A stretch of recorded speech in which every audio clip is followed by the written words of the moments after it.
Well, hello. Hola. Welcome. Mischief, Mayhem movie, episode number 22. 22 already. 22 weeks of you putting up with my bullshit. Does anybody think that trailer gave away too much? I thought it did. It gave away a lot. I don't remember ever seeing the trailer initially because it was, 2008? I watched this movie many years later. But, yeah, they did give away an awful lot. And I didn't really like how they cut the audio for, it was bad. The voice. Bad.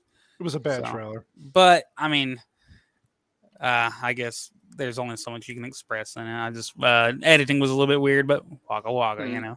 It did the job. It got people there, I think. Yeah, just Clint Eastwood himself. I think his name alone. And I have we'll talk about this later. I have a love-hate relationship with a lot of his newer movies. Mm-hmm. There are some hit and miss for me, but this one was one of the better ones. But hey, welcome. We got people in the chat already. We got a special guest today, Mr. Steven Ransom, who kind of looks like Clint Eastwood a little bit, right? You got that get off my lawn kind of look going on there. Get off my stoop.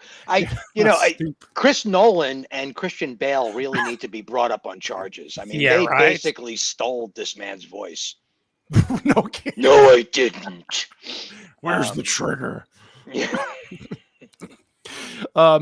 So I know we look like we're one person short, but Vex will be in. She's just running late from work, but she will be here. Don't worry, trivia as a woman does. Typical woman, but the trivia will happen, so do not worry about it. So White Bear, being the nice man that he is going to narrate the whole movie for us. Yeah, I'm ready for it. Let's go. But anyway, yeah. So you see my face? That's how I would react to that. Oh, these Chinese people, their egg rolls. Nah, that was actually, I think, the face from his family talking to him. Yeah. We'll get into that. There was some powerful stuff in this movie. Let's address the chat real quick, though. Why don't? Oh yeah, chat time. So we have Mr. Jacob Ironside. What's up, Jacob? Always a pleasure to have you in. Mama Cannoli.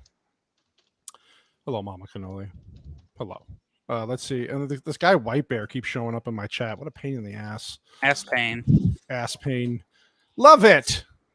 Oh, put the little one down. I think. Well, we appreciate you dropping in and hello. Oh my God. Wait. Hold on. We have a special guest. Actually, she is special. And she is our favorite person in the whole world. And I didn't think she was going to be here this quick, but I love her anyway. Miss Vex Electronica. Darling. Hi, Vex. Do I sense attitude? Oh, poor. Is it because of all the racist things we said about you yesterday? Never mind. Biting my tongue. You tongue biter. We love Vex. How are you guys tonight? We are doing okay. We are doing okay. My camera isn't as high as yours. I feel like I need to scoot up here.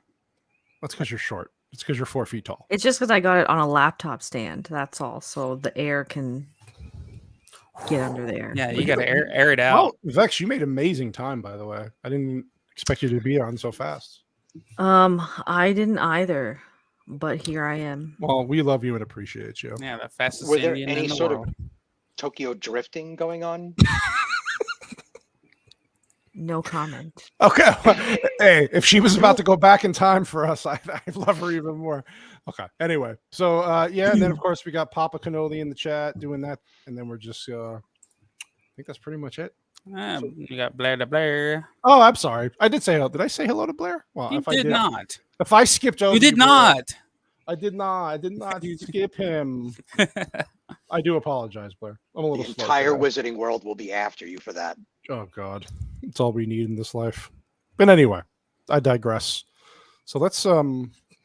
Let me bring this up real quick,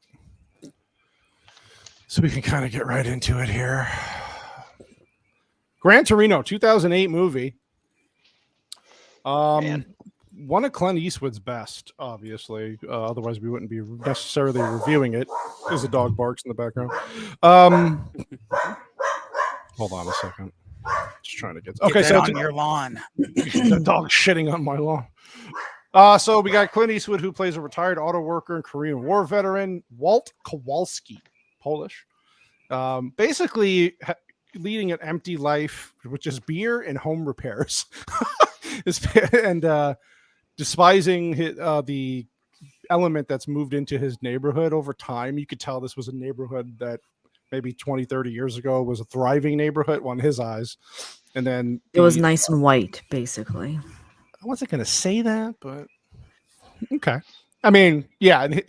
And then you have high saltine, an Asian population that moved in, and they explain why later on in the movie. So basically, he just kind of befriends one of the neighbors because of a situation that happens and goes from there. So, wow, yeah, this is a good one.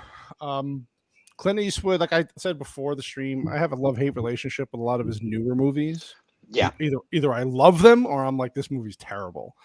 I don't know how everybody else feels about his movies overall, but this was he has hits and misses. This was a hit. Mrs. Cannoli watched this for the first time ever this weekend and absolutely loved it. Yeah, I saw that. Even though she hates sad endings, it was a fitting ending.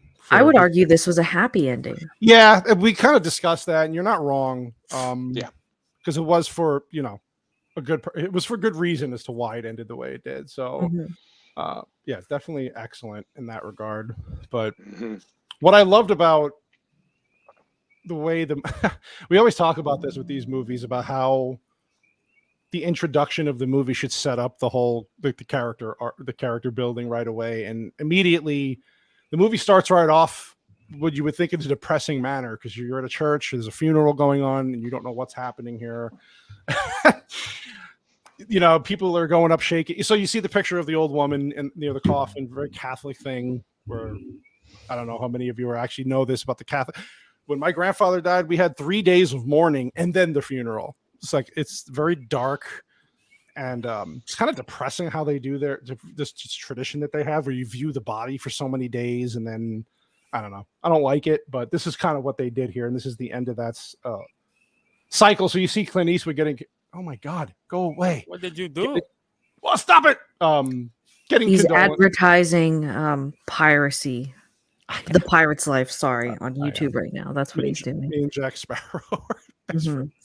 Yeah, so what I loved about this is that you see him being getting people giving their condolences, and then immediately you just see this scene here, and you're like, okay, this is a man that you don't mess with. This is a serious man, and he's serious and he's extremely judgmental because everybody that comes up and is around, it's like he can hear, it's like he can see exactly what they're doing. He's not deaf and old, that old, he's not disabled in hearing right now. He knows what they're doing. He can see how much they either don't really want to be here or they just really don't care. Or lack of respect. Really lack of respect. Right. Yeah. So you see his grandkids coming in one by one, and they're doing the sign of the cross to pay respects, and then one of them wearing a Detroit Lions football jersey, and then the granddaughter comes in wearing like a midriff shirt with a belly button ring and a nose ring, and then this one. That granddaughter is the exact type of girl that would fuck a hot dog for $50. Just saying. That girl looked like fucking trash, and I can understand why he was upset. Yeah, it was definitely disrespectful. 100%. Yeah, and she kind of fits the mold of modern, just hot dog fuckers in general. Just to add in, like he didn't feel like he was angry for no reason. It was more like there's a very specific way of life that he's used to, and it's like even with the time that has passed and everything, he just can't accept that things have evolved the way they did. So I feel like it's this is a big theme, the theme of just acceptance, right, throughout this whole film. So I feel like this is more indicative of his inability to accept how things are, and that has thus made him a bit sour. It's not that everything pisses him off, right? You're 100%. Yeah. Because they even mentioned that later on. Sorry, Whitey, go ahead. What were we going to say? No, well, I was just about to say, like, his wife, later on, we find out, like, they stopped doing Thanksgiving and stuff like that around him and all this and all that. And his wife was alive for that time. We don't see a winter, between this time. So it's all within, a short season from, her passing, I'm guessing. So, but... there's been problems with the family, obviously, and they're fractured. I guess it's supposed to be his two sons right there. Yeah, and then they're even talking to each other, and the one son even he's like, "Well, look how he's looking at my daughter," and he's just so judgmental. And then the other son's like, "Well, he's stuck in the 50s. What do you expect? This is dad. This is the way he is." And Which is, I have relatives like this that are around Clint Eastwood's age in this movie, and they refuse to, come out of that, caught up with the current stuff. They just don't care. They see it as a lack of respect, and they just will never budge. And they're not always like wrong. A barrage of things that he dislikes. It's the disrespect, and also he's already hit with the young priest who was ministering to his wife, and kind of grown a relationship with her because she had cancer and all that. Right. But he doesn't like him, and he is like the youngest looking ginger face mask boy ever. Dude, look at this on the cell phone. It's just typical. Like he nails it because it's 2008, but you still see this is still going on now. I've seen relevant. Yeah. 100% relevant. Oh, hey, this barely scratches the surface of what's going on now. Thanks for joining out. Yeah, 100%. This is 2008, and now here we are, all these years later.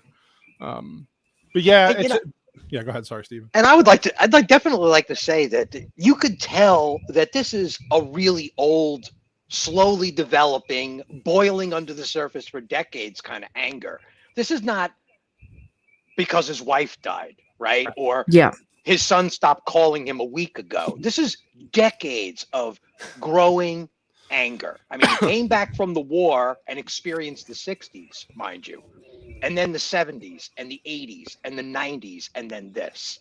Yeah. So this is really, really old. He saw his whole neighborhood vanish. All of his friends are dead. People turned on the war effort, right? He became the bad guy for decades, right?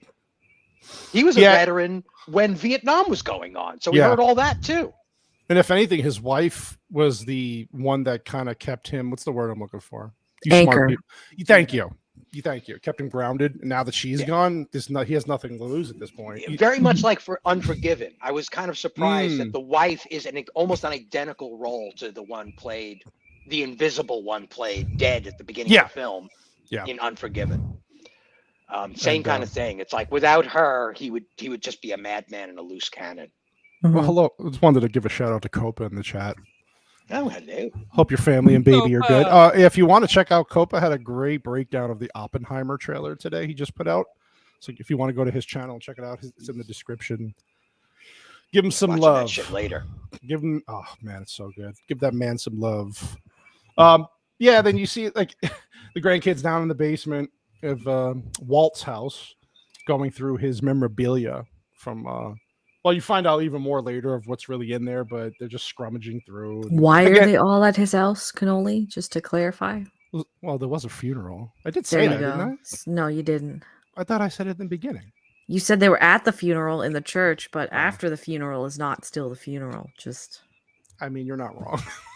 And they're all messing with his crap down there. And nothing pisses off an old man like messing with my crap. Don't mess with my old man stuff. It's like messing with a collector's action figures. You don't do it. Yeah, I'm going to start my parallel discussion right now, too.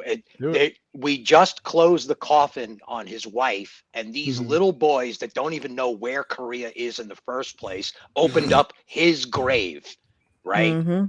They opened up this casket of his own memories from the war, which becomes more and more relevant as this movie goes on. I was surprised at how many layers this film was able to pull off. That's a credit to the director, of course.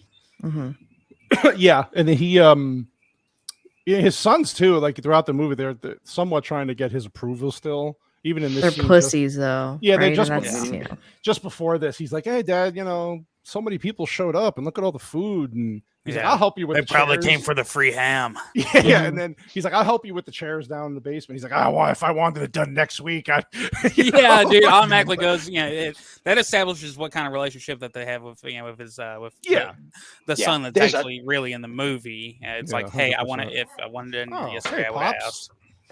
There's tons of character development going on. I mean, there's not a single line of dialogue, acted or well acted aside. All the dialogue is character development. It's really, really good. There's not a line wasted, really. There's no filler because every line builds upon itself, right? Yeah. And then here, you got the daughter bitching about how she has no self-service. can't hire more people to give her hot dogs to fuck or whatever. Your grandmother's dead. It's Ooh, Max. And then he's like, go help him with the chairs and all that, which is, she goes over there, Grandpa, can I help you with the chairs and all that? He's like, you probably just painted your nails. Yeah. Oh God, it was good. The crazy part is he remembers what his son's wife was like and is probably reminded of her through her, right? I mean, true. They don't look too far off from each other. Like it's almost the same gal.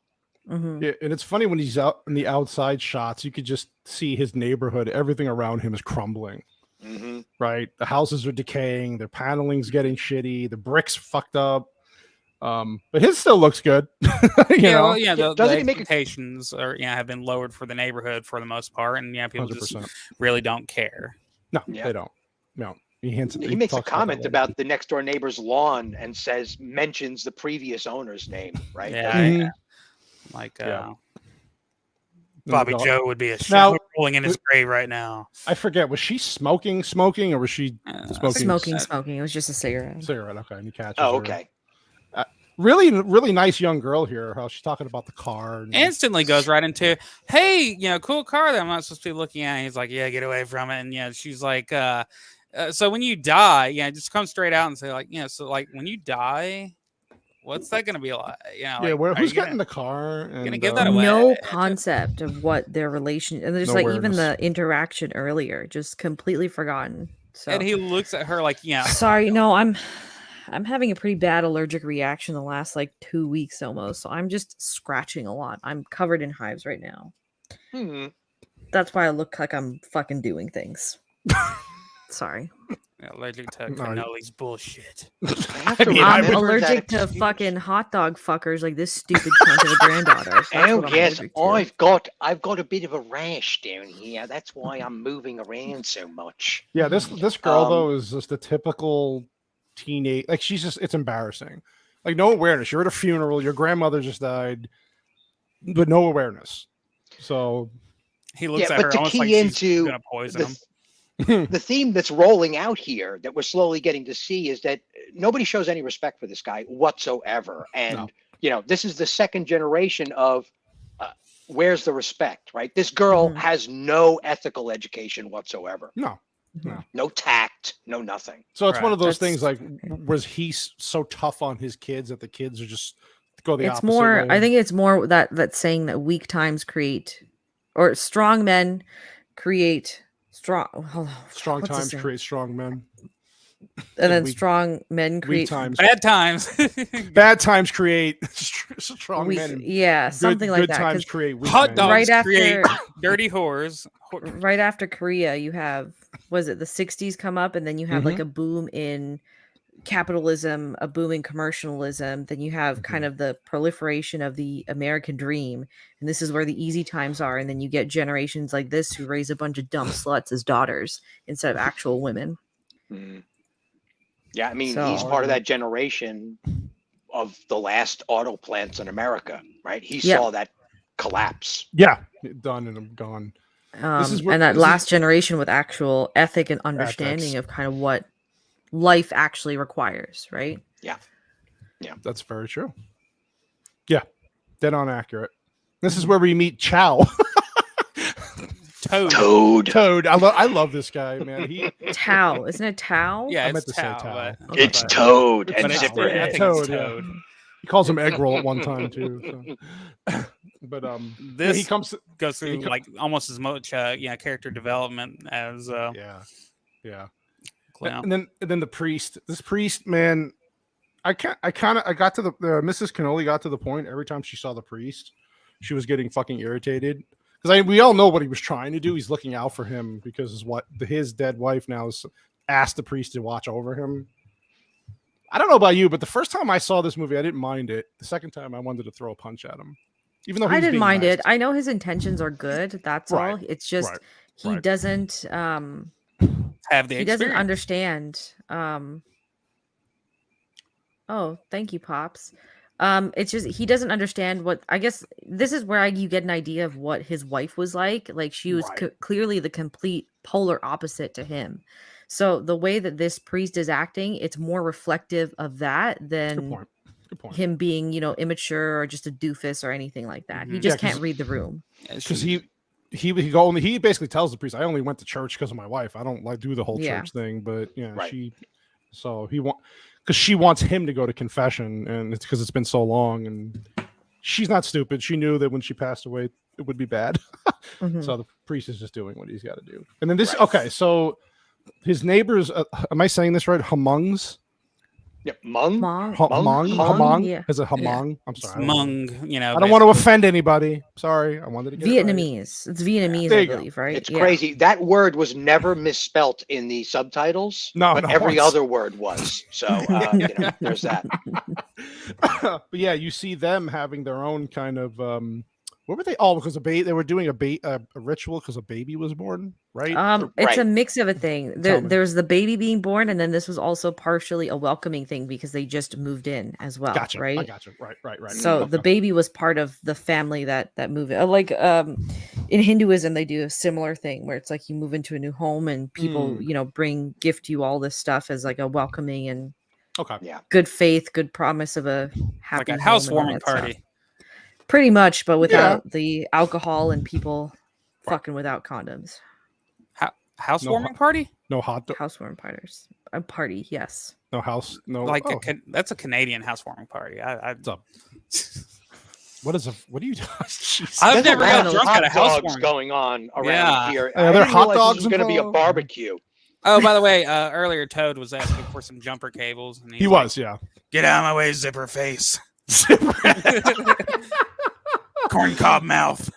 And I love how his one son was leaving, and he sells Japanese cars, Toyota, some one of those. Yeah. He's driving away in a foreign car, and he's they're from Laos. My bad. Thank you, Shield. Okay. For correcting me. Good call, Shield. Yeah. Good call. But they're made up of different parts of Asia. Yes, she explains all yellow, that right? Jesus, pretty much. And I like how he's like, well, I can't buy American, And then you find out why, because he worked in a Ford plant his whole life. So obviously he's a little bitter. This family, and then the wife's always kind of like, whatever. Yeah, she's always just kind of trying to play it off, and she's about as inept as the daughter. I swear, 100%. It's like they're. You see where the daughter? The daughter is just the unfiltered form of her. Right? Yeah, the one that hasn't been slapped in the face yet, I guess. Right. His face, not in a punishing way, at least. Yeah, maybe by mini hot dog. Yeah, hot dogs. Yeah, I like this though. They do a great job. He does a great job here of showing what life is like. Yeah, that different culture. I love this. Right there. This was great. And you want to talk about character development right here. And just they're instantly talking about him like right in front of him, behind his back, saying like he's doing women's work over there, and so they're letting the audience know that this culture has a different culture than what you're used to, and you may not agree with it, that XYZ is supposed to be a thing that a person doesn't do, but it's letting you know that. Which I'm so grateful for in this movie. We'll see it plenty of examples for, but it does show that there are negatives to everybody else, in the movie too. Like things that everybody else disagrees with, but they get along in their own way. Yeah, one of the big things I kept coming across is this is not a movie about racism at all. In fact, it's about traditionalism and language not being the problem. That perseverance and respect are really and acceptance. Yeah, exactly. Yeah. Yep. Moving on, passing on, paying it forward, all of those good things. 100%. Because those parents are just as rude to their child as he was to his. So it's like older traditions. That's all. Because you're trying to make men and women out of these people. And this shot with the grandma, it's like they don't speak the same language, but she's got the exact same energy he does, and she mimics it. Right? He spits, she spits. And she spits a lot. By it. That was pretty wild. Like her spit was pretty. Oh, way bigger than his. Yeah, she may be chewing on something else. I think it's actually called pen. Yeah, maybe it's like cocoa leaf. Straight up. Aw. Well, thank you, Pops. I'm sorry. Who put you in timeout? YouTube. He did a lanky. You can't do lankies. Yeah. I didn't know. Only the mods can do that. Yeah. Oh, I'm sorry. Well, I can change that for you, Pops. I can make you a mod. Sorry. Bismeche Mamad. So there's the priest again. I gotta say one thing though, he was persistent because again, like Vex was saying, Again, it's just the wife, right? That's really all it is. That's a great point. Even you can tell in like the look in his face and even like some of his posture is just like he doesn't want to be there either. He's literally doing it for this sweet old woman that he probably spent months connecting with in her final days. You know what? Now that you say that, it does change my view a little bit. That's a good point. Yeah. Plus, also, he's performing a duty. So whether, Walt's character likes him or not, he's slowly developing a bit of respect. By the time he shows up at the bar, he's like, damn, boy. Yeah, you don't give up. You are persistent. That's great. I kind of like that. You just earned a point. His demeanor definitely changed when he gets, hardcore challenged. 100%. With 100%. Then you see Toad. I'm just going to call him Toad. Yeah, Toad. Just do Toad. That's racist, bro. I mean, it's us, though. Like, isn't it expected at this point? Just saying. Actually, I think I guarantee it in the show notes. I didn't hear anybody even acknowledging the concept of WAP, by the way. So, I'll take all discredits. Yeah, exactly. Thank you, younger generation. Well, WAP is the other version of Guinea. It's like calling us the N-word. No, it exactly means without papers, and it was slandered against the Italians by the Irish and the Germans in New York and the East Coast. Yep. Period. So those are basically modern day Mexicans for you guys in America now. Basically, yeah. Accurate. Accurate. All right, Pops, you're a mod. Pops, you're a mod now, so you can do whatever you want in the chat. Cha-ching. Egg roll. Here come the nudes. Here comes the nude links. Thanks a lot, Pops. So poor Toad, man. He this kid really doesn't have a chance, right? The neighborhood he lives in, because he's got his own family. He's not happy because of the way their traditions, and then you have to deal with the gangs in the neighborhood. I wouldn't even say that he's not happy. It's just that here's where I finally, this is the first glimpse into it, that Walt and Toad, like they're literally the same person, just generations apart, right? So he's walking along the street, he's doing his own thing.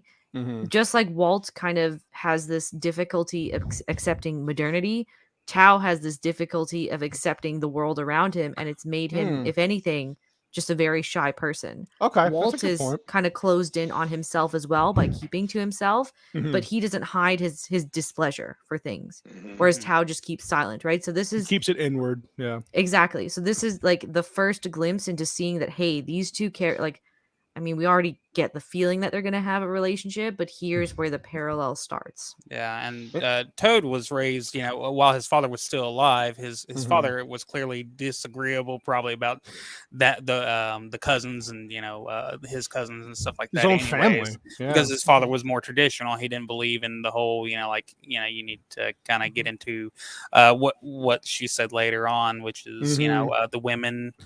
Doing the women's work. Yeah, well, the women, do their thing, and then the men grow up to go to jail, basically. Yeah, this is my favorite character in the whole. She was movie, great. By the way, she was fantastic. I mean, this was her debut role, actually. Oh, okay. No shit, really. Yeah. Wow. Yeah. She was. What a great character for her to play. And oh man, under his direction, it must have been a fantastic experience for her. Yeah. Imagine your first role, but playing with Clint Eastwood. Playing against not just Clint for. Eastwood. I mean, quite literally dialogue scene after dialogue scene with him. She nailed her. And calling him Wally. Yeah, she's also the other kind of parallel to Walt's personality, which he's very just out. He doesn't hide what he's feeling, and neither does she, right? But at the same time, she's also symbolic of a lot of those, Laos Hmong traditions. Just 100%. Like he is very much a traditionalist in the Western way.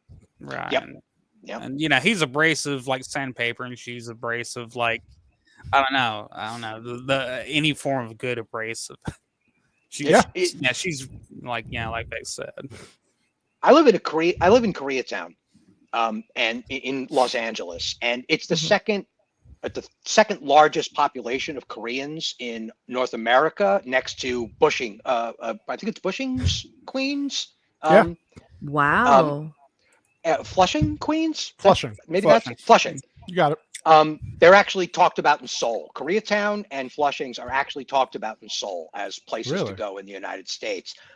They have very, very strong 1950s style American belief systems operating, and their women are not ashamed or abashed to order their husbands around, even in an open restaurant with, in public.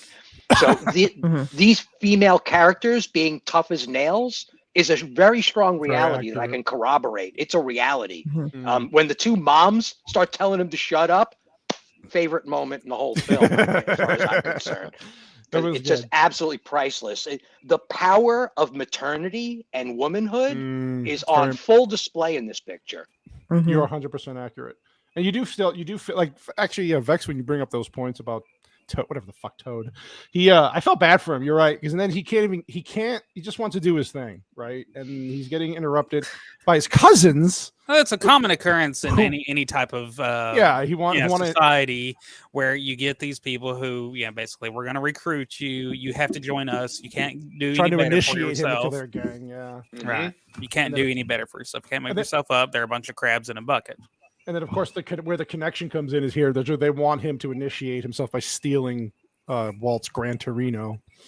Not a good idea. Not a good idea. There's Walt in his element, and then the priest is back again. I love it.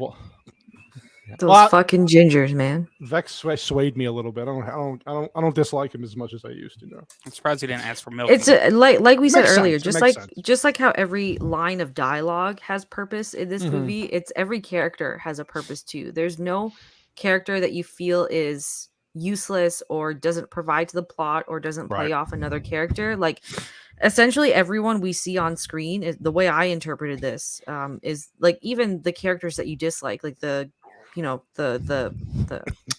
Laos gang members, right?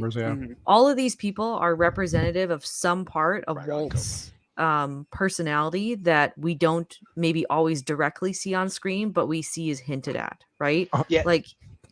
There's almost overarching metaphorical qualities to each of these characters. Exactly. I mean, his wife dies. He's a good Christian man, but has lost his way.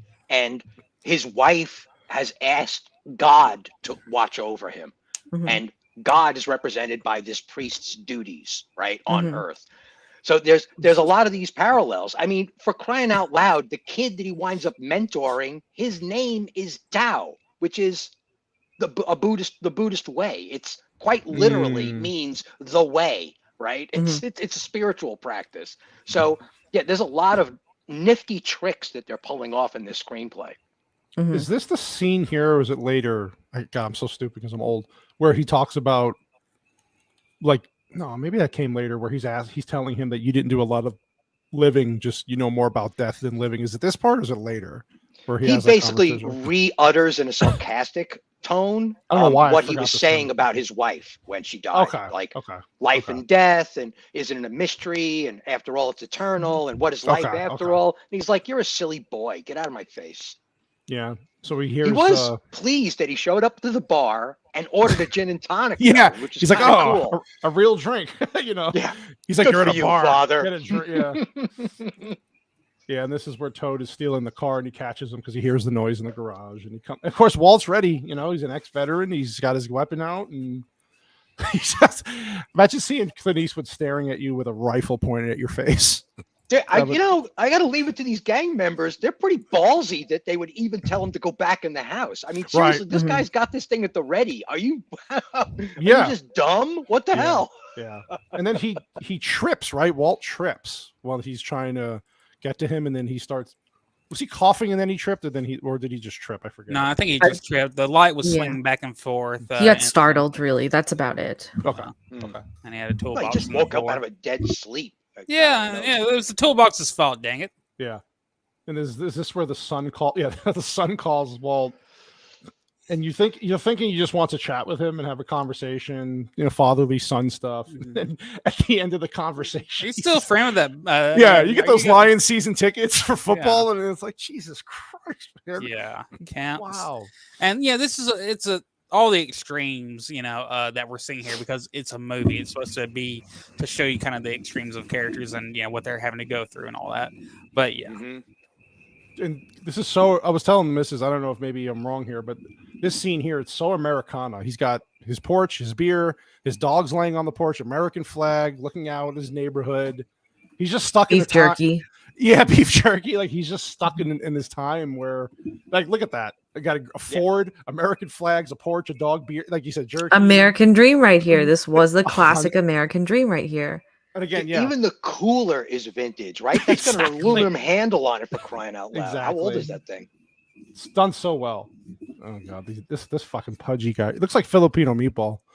I was gonna say, right. It is amazing. By the end of this film, there is absolutely no shadow of a doubt in any of the people I saw watching this show. Everybody wants these guys dead. Oh, yeah. By the end of this movie, he does a great job. Yeah, with they that. are perfect pieces of shit. Every last one. Well, they're trying to force him. They're physically picking him up at this point, taking. Yeah, they're related to him. Yeah, like, and Walt's just like. Well, speaking of that.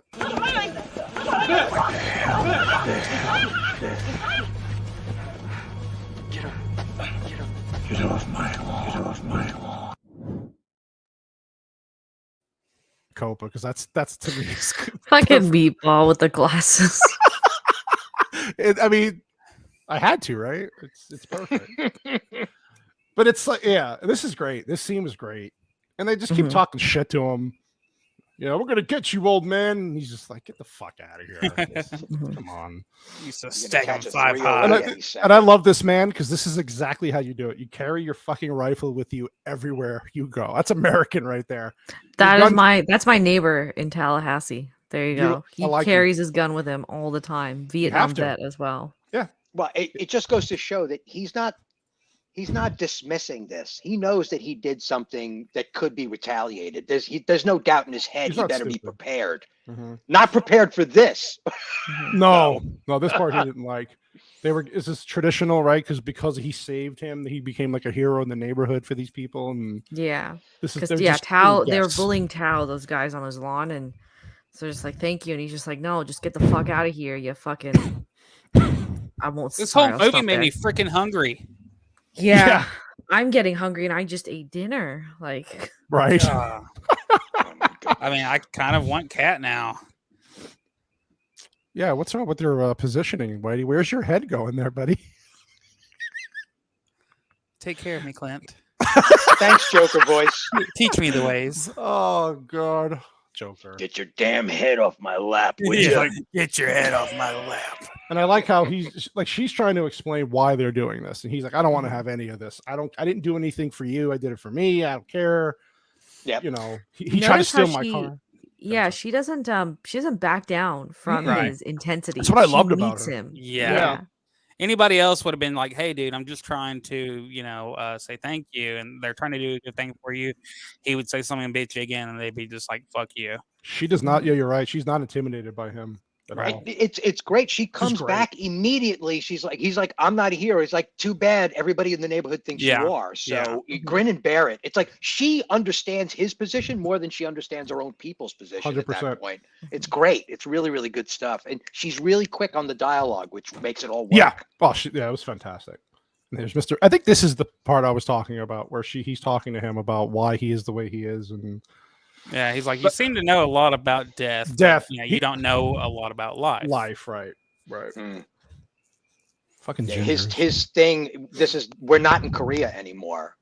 Was really a powerful line that kind of ticked me off. I mean, I get where you're coming from, Cannoli. Where it's like, you know what? It's like maybe my head can't get out of Korea. Can you help me cope with that idea? How about that? But yeah. Well, this is another thing where it's just like the wife probably confided quite a bit, and this is where he's picking up all these things, right? Again, we don't even meet the wife at all, and we know what kind of influence she had on him. Thank God we never get a combat flashback. I am so grateful that this movie never goes to Korea and shows him shooting somebody in the face. Thank you. Yeah. You don't need it. We don't need it. You don't need it. Like, that's not the movie. I like this part here because these guys. This is such a guy thing from and And now, if you talk to anybody like this now, it's the first thing we said when we were watching this. Is like, could you imagine talking it out like this in public with other people around?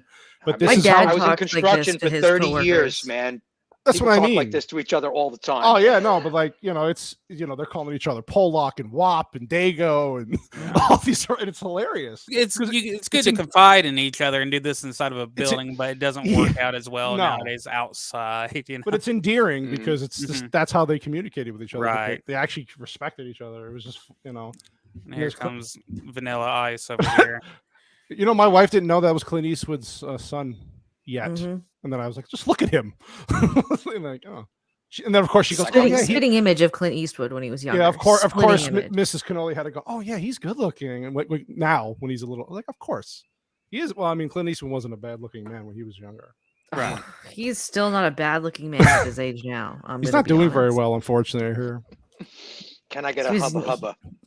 health wise, Hubba, hubba. He's 90 or 92 he's old. now? Yeah.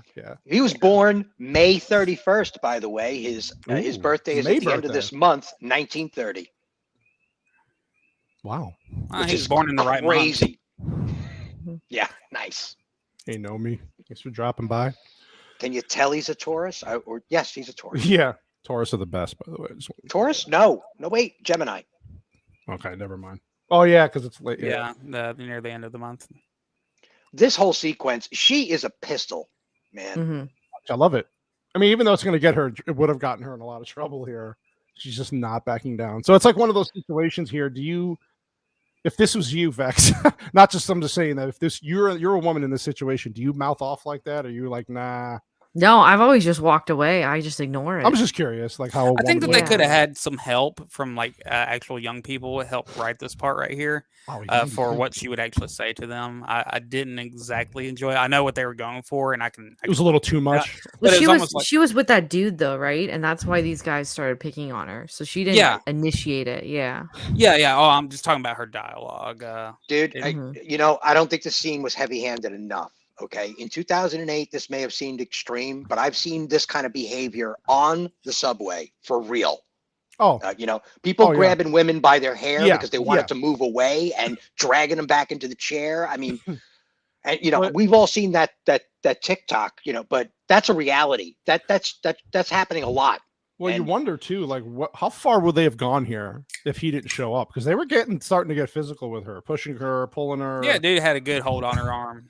Yeah, telling her where to be. There's definitely going to be some, great There's- bruises on her arm for Yeah, sure. I like Yeah, what he yeah, does really. with his finger. He's like, you ever walk? Yeah, Well, what's and they the get all line he says? distracted by it too. They're all What's- distracted, and suddenly he's like, "Yeah, doing this, doing that." And suddenly it's like, "Man, right in your face." You ever come across someone you know you shouldn't have messed with? Well, that's not what he says, but he says the F word. Yeah. They changed that for the for edit. the trailer, obviously. you know. Yeah. Mhm. And then he pulls out his 45. Of course, an old veteran with the 45. Love it. It's not a stereotype at all. Not a stereotype at all. Look at that thing. It's Old such an school. intimidating gun. It is. Yeah. It's- I own a few myself.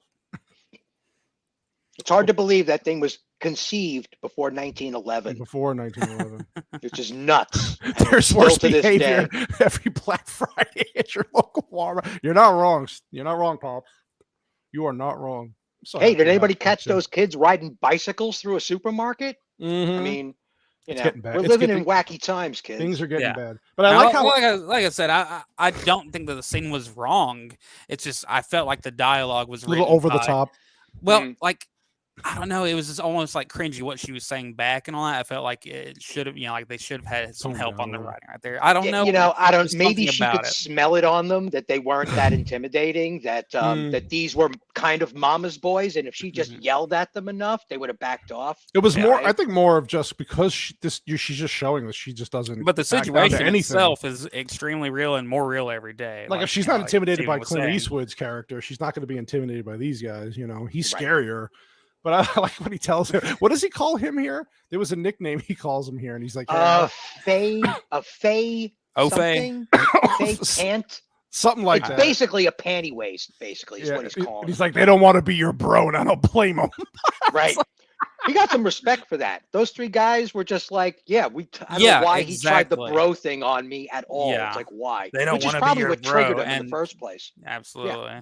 Yeah, and I love how he just drives off. And this is a good part here. I like this because it's showing. He actually even says to her, "Hey, you're all right," because of the way she talks to him and how she. Yeah, well, he did ask her. He's like, well, "What are you, an idiot? I thought you, gooks were supposed to be smart. Yeah.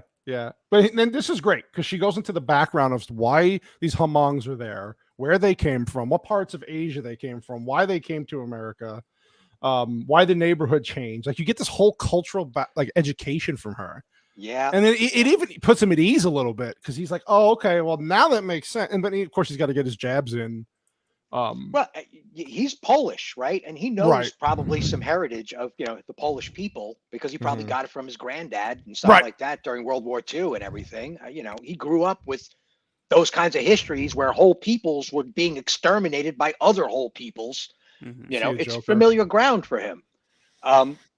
It's crazy to note that I had no idea that this nationality or this people would be in this film. I thought that they might have been Korean or possibly, Filipino or something. I had no idea, right? Right. But the Hmong people, there was actually a nation that was just around Mongolia before China was fully developed during the Han dynasties. I mean, this is a very, very ancient people that just kept getting shoved further and further south into Laos and Cambodia. So I was kind of astonished. There's some interesting history if you want to look up some stuff about these peoples and their tradition. Right. That thing where he touches the kid on the head, just like, wow, holy culture shock. Right. Yeah. Right. This part was good too because he sees the kids across the street. Well, the lady drops, her stuff, and the kids are mocking her, and it's like typical, right? And and then, but you see humping her. Yeah, you see Toad though come over, and he's like actually helps her. And I love this part too. They look at each other and just give each other a little nod. She nods at him, and he goes, But he was surprised by Toad. Like he saw something in him. Like, okay, maybe this kid is just doesn't have any good guidance in his life, and he's not a bad person because he's helping her out. He's bringing the groceries into her house for her. So he's like, "How about that?" Look, here she is giving her, giving him a clamp. I was. We found the cheapest clamp from Harbor Freight. I was laughing my ass off at this part because I have. We have. Oh wait, no, that's not a clamp. That's a. This is the thing to reach. And then they get him like the big telephone with the big numbers on it. And is it me, or if a woman doesn't put down her purse, she's not planning on staying? Right? I mean, is that kind of like a thing? It's a clear sign of being uncomfortable about, She doesn't want to be there. They want to get in and out as fast. She doesn't want to stay there. And how many times does the husband look up to get her acknowledgement on, am I saying it right, honey? Am I doing what you want me to do, honey? Am I going to get laid tonight, honey? I mean, seriously, this guy is such a puss. Hardcore. Vex said that earlier. And I like that Walt's being as polite as he can. He's like, "Oh, thank you," and even though in his mind he's probably going, meanwhile, like this right here, the old age home stuff, and it's like, I don't know if they mention this. I don't think they do until like you get an indication later. But they basically just want the house at this point, right? Was that? It's so obvious. Yeah, they just want him to get out, sell the house, get the money. Because they start the conversation with like, "Oh, this is a big house to maintain all by yourself," and hey, Herman, thank you. The Humanita. If they'd went a different way with it, like, hey, why don't you do this? Or, like, why don't we start coming over your house more often and helping you take care of the house? They just don't. They want nothing to do with it. They don't want that. They just want, want it sold. They want, money in his account or whatever. I don't know. Yeah. That's a movie I'd watch. Angry Clinton. Could you imagine him in a retirement home? That would be awesome. We may get that one before he dies. Oh God, poor Clint. Oh, don't say that. That'll be a really sad day. Poor Clint. I don't know. This guy has been one reviewer that I watched quite literally made the statement that this guy has been in Hollywood as an actor longer than most people have been on the earth. And he's a conservative, isn't he? Like, he is. Yeah. So, like, for him to last this long with that, he's an icon, right? He made his own way. That's true. Yeah. To the point where he was taking money out of his pocket to make just one more cowboy movie, after taking like a 10-year or 12-year break and all that, What is this character's name? I'm sorry, Whitey. Sue. Okay. Sue. Not Yum Yum. Yep. Yum Yum. No, Yum Yum comes later. What is her actual name? I never got a chance to really catch that. What is that? This is cool because she invites him over. She invites him over to the house, and he's like, "No, I don't." And then as soon as she's goes, insistent too. She doesn't take no for an answer. Yeah, I love it. And then she's like, "We have beer," and he's like, "Okay, I guess if you want to pull my leg." All right, you're far too adorable for me to ignore. Yeah, and then he even mentions like it's not the beer I forgot what the name of the beer he was drinking. He's like, "It's not that, but this will do." Paps, yeah. And this is the scene that we were talking about. We'll get to her in a second, but like she's introducing him, and he's just like, it's a whirlwind for him, right? Because he's like, "What the hell is happening here?" And he sees all the food, and to him, these weird, odd people. And he's like, "This food," but he's like, "Oh, it smells really good." So she's being really polite. She's putting a plate together for him. I really loved her in this movie. Now, have any of you ever came into a place that's like this big of a culture shift? Like, you know, like families and stuff like that? Yes. I have a few times, being one back east and then one here. This is just brown people shit, in all honesty. Brown people I'm do just this all the saying. time, yeah. But it's happened before. Where it does not, it takes you back, not in a bad way. It's just you're not used to it, right? So you're just I come from a big Italian family. We're loud and this and that. It's just, and then when you walk into a house, for me, it was like a group of Chinese people that lived. I had a friend in our neighborhood in Brooklyn when we lived there, and it's like they talk really fast, and they were just. And I was like, "What the hell is happening?" Then they gave me food, and I was like, "Okay, cool." To me, like this was like the strong, really nice people, extremely city people, and people from up north, and you know, people that are extremely southern, you know, south, and you know that kind of clash. That's how different it is to me, but maybe even more. Yeah. And then this guy was what was his title again? Do you remember? He was like some sort of He was a shaman. The shaman, okay. Right. So he was an elder. He was an elder of elders, the wise man. Anybody in the audience who watches anime knows all of these tropes already, by the way. It's like the wise old man watches the stranger because he's important. He has the eyes of the family. He saved one of our relatives. This guy needs to be read. This guy needs to be watched. We need to see what is special about this person. Ladies, feed him. Ladies, bathe him. You know, it's like this old tradition of this guy is willing to help us and willing to enter our culture. He's our next door neighbor. Feed the willing, because you know, if he's eager, make sure he has the strength to continue to be eager. You know, that's a significant trope in anime. That's why you see so much anime food porn. Yeah, she I like what he tells her. He's like, "This guy's been staring at me the whole time I've been here. What the hell? Who is he?" I'll bet he has. Yeah, and then he goes over and reads him like a fortune teller. Like, he's like Shieldwalt says. And then he nails it. He nails Walt like that. And he freaks him out, and he gets up and walks out because he's like, "What the hell?" Acceptance. He can't accept someone seeing him for what he is. 100%. He doesn't even accept it with himself. He was that transparent. Yeah. So this is the first was this the first time he coughed up blood, or was that in the beginning too? We've seen him cough, but this is the first time there's blood now. Yeah. Okay. Yeah. I'm surprised the shaman didn't say like there's something dark aura like more in your chest. Something area. bad about you. Yeah. You have a strong pimp hand, but you don't know when to unclench it. Never use the back of your hand. Yeah. Haram. That's a haram sticker pop. This is great. Right there. He goes into the kitchen and the women are all feeding him and he's loving it. This is what made me want to freaking eat. I was like, I know. I got to cook some rice right now, man. Yeah. Is this what made the push for that hillbilly sushi you made the other day? Maybe. So, you know, go ahead. The craziest traditional shock I ever got, because I grew up like you, Cannoli, at gigantic feasts. Every time there was a major holiday, it was quite literally homemade pasta all over the house, right? Yeah. 8 courses with 16 levels of relatives all sitting at the same table, and the kids are, 4 tables deep, and so on and so forth, right? I went to a friend of mine's house, and the mother never sat down to eat dinner with the family. Yeah. And the little child cried until his mom, mind you, I'm visiting. This is my good friend that we play Star Wars. I played Star Wars with.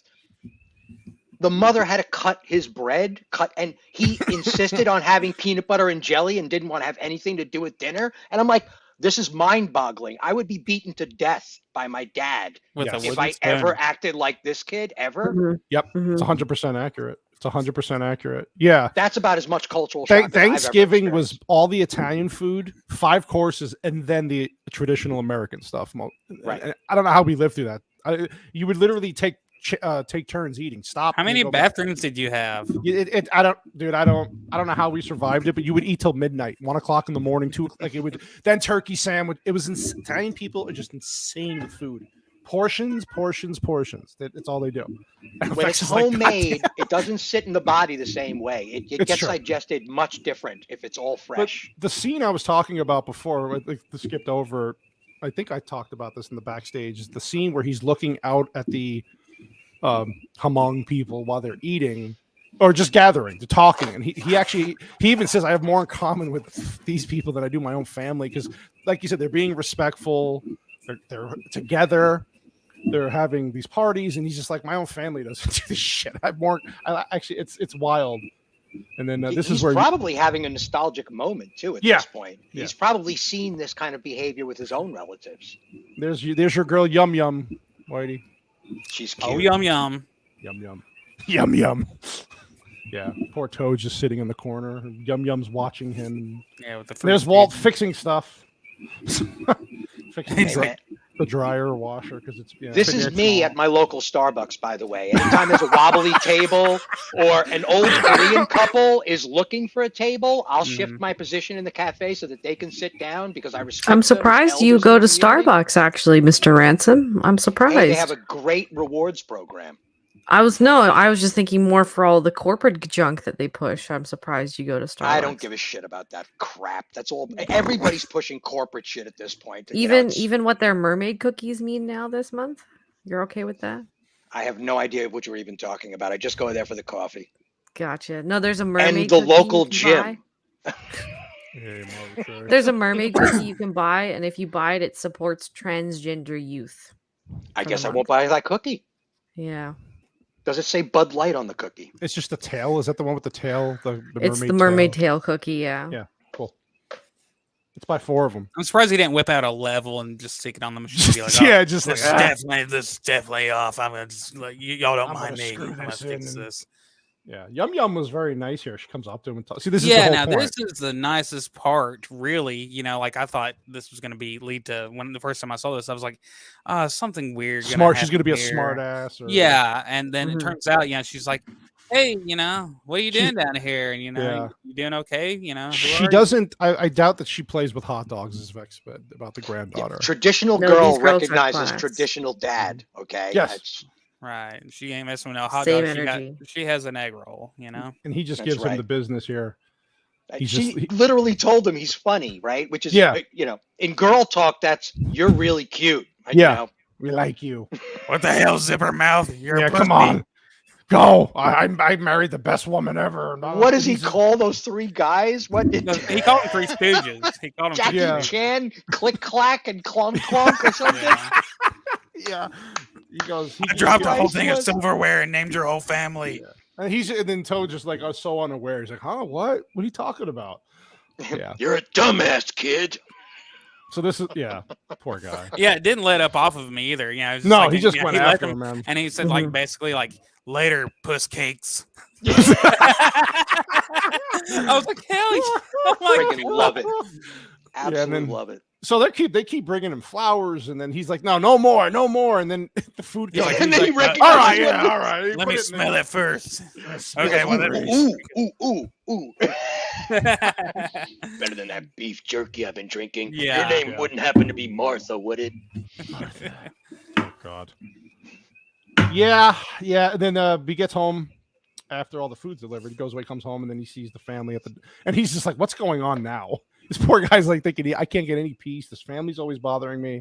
I love this scene. So the mother is basically saying that Toad, out of respect, has to. Was this where he said he has to work for him? Like do favors or something like that, like pay him back essentially for the good deed he did. Yeah. There you go. Go back. One. Oh, sorry. Okay. There. To the very left, up there on the porch. Mm-hmm. Does he have a picture of clouds right there? Right here? Yeah. I don't think that's a picture. Oh no, I think that's just a bad reflection. No, there's a window on the other corner of the house. You're probably. You think is a picture is like a painting of clouds? No, yeah, it's a reflection. It's a It's reflection. a reflection. Yeah. Okay.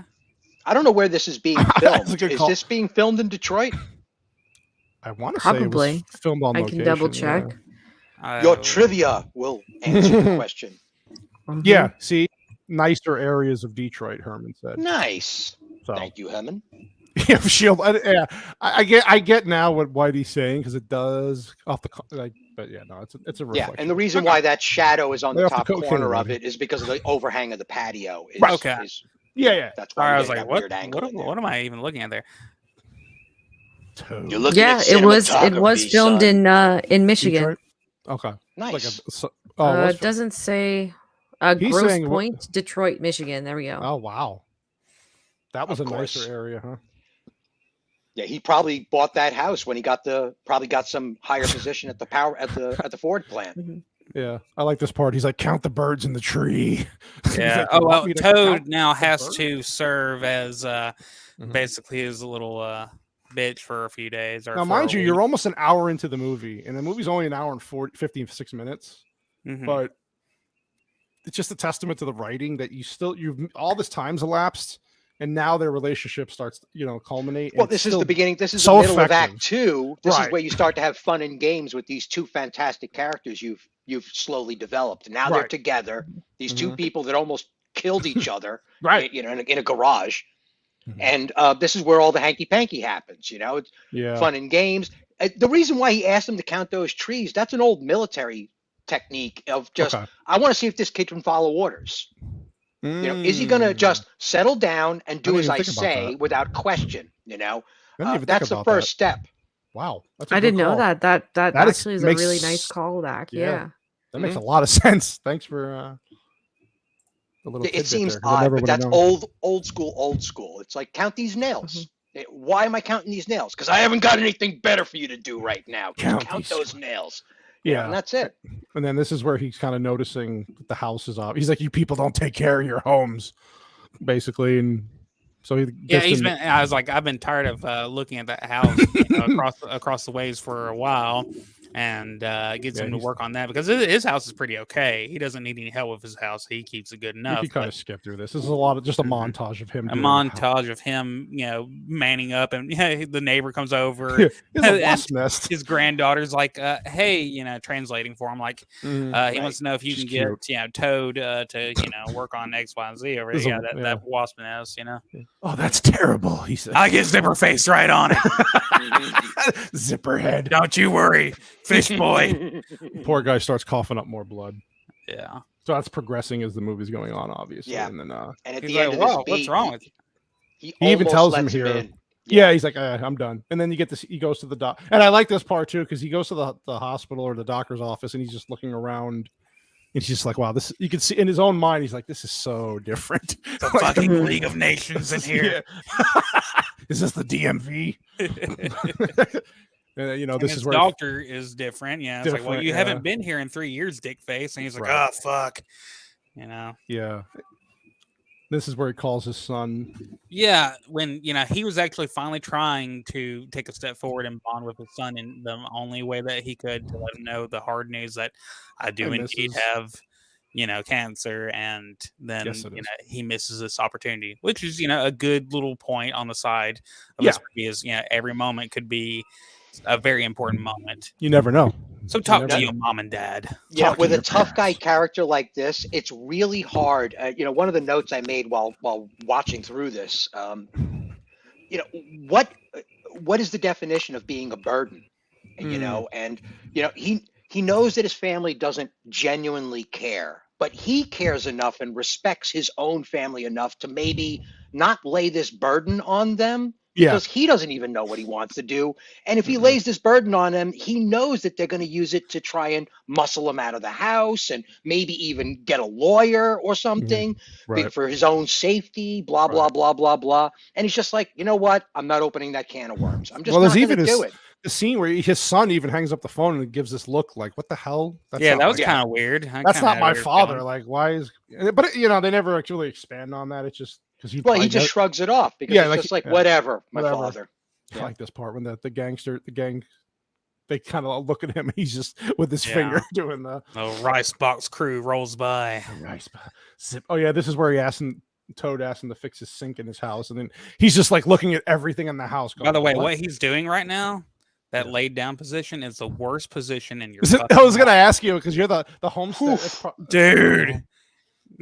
Look, we have another. The human body is not made to do that kind of work. It's even like with my T-Rex arms, stretching, and the cabinet is cutting you. You're on the cabinet.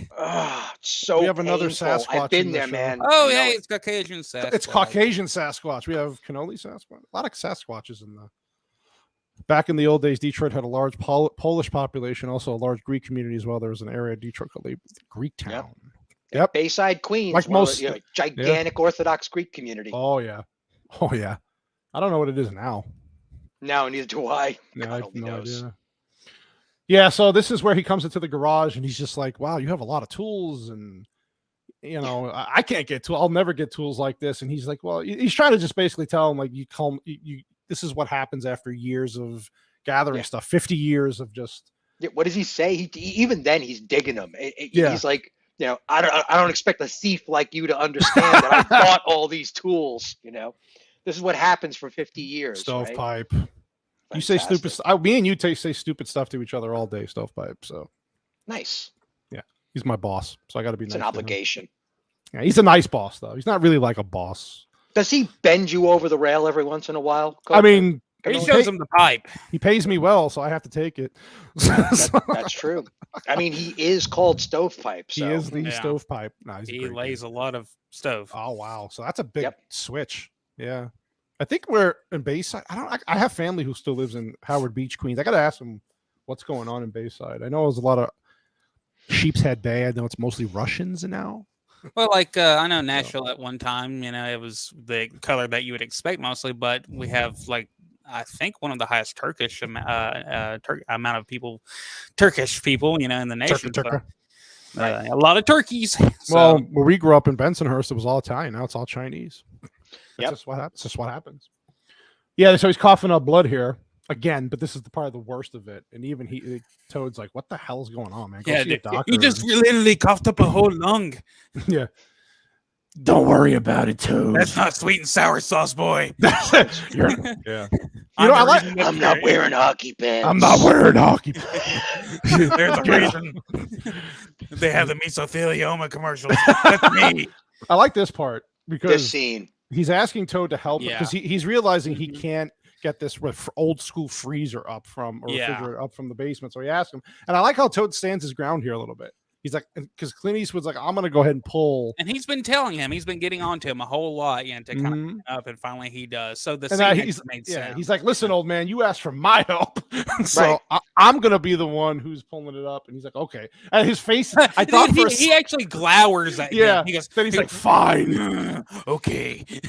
Yeah. And he's just, don't let it fall on me. And he said, I might be. I really thought he was going to say, I'm the law. I am a little Judge Dredd there. Yeah, totally, right? Shouldn't this guy have played Judge Dredd? I mean, when Stallone got cast, I was genuinely pissed. Oh, that was so bad. That movie was so fucking bad. They could have gone Clint Eastwood, but they didn't. They didn't go there. They got it right the second time. They got it right the second time. That's true. Carl Urban. Carl Urban, the modern. So he gives him the freezer. He's like, for $25, I'll give you the freezer because theirs went out. That's right. And you're getting a discount because I don't have to put it in the paper. Yeah, right. Nice. So basically, he's trying to give him the same benefits that he wanted to give his sons. Yeah, but his sons just didn't. Yeah. So he's cleaning his Gran Torino, and this part was cool because he's talking to Sue, and then Sue is like, "You like him, don't you?" And he's like, "No, he tried to steal my car."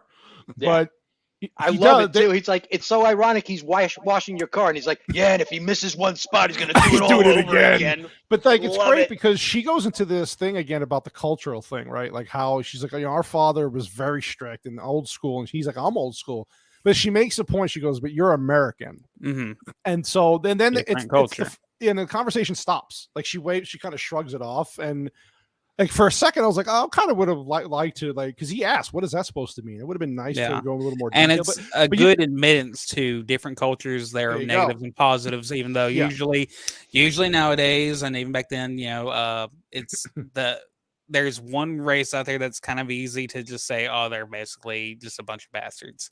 Mm-hmm. But they admit, in a roundabout way, that every culture has their problem. So, That's what I loved about this was that gray. It just grayed over the whole racial conversation. Right. Because we see racism quite literally happening with these people, right? Yes. One side was communist and the other side wasn't. One side helped with the United States, and when they left, they tried to genocide them. And what's so bad is that these are a group of people made up of from all over different parts of of Asia and all that, in places where they're still to this day carrying out the same thing like that they do in certain parts of Africa, where people come by and just take people away from villages, and you're either recruited or you're shot. So they're doing the same thing to him. It's that gang mentality. There is a possibility that when she says, "But you're American," because again, I still think that that these characters are kind of like tokenized slightly, that he's the American soldier. He represents the American ideal, what everybody was fighting for in the first place. Like he's the hero character, kind of like a Captain America for the storyline,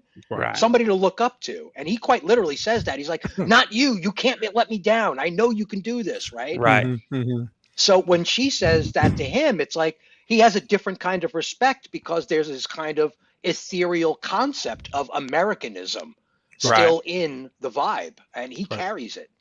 Now, was that the part when he was in the lawn doing that? Was that part where he's talking to him about getting a job and what skills do you have? And was that scene just a minute ago? I think this is this scene. In all honesty, we're coming up on it at least. Oh, okay, because he's like, I'm gonna take you to just talk, see how real men talk to each other.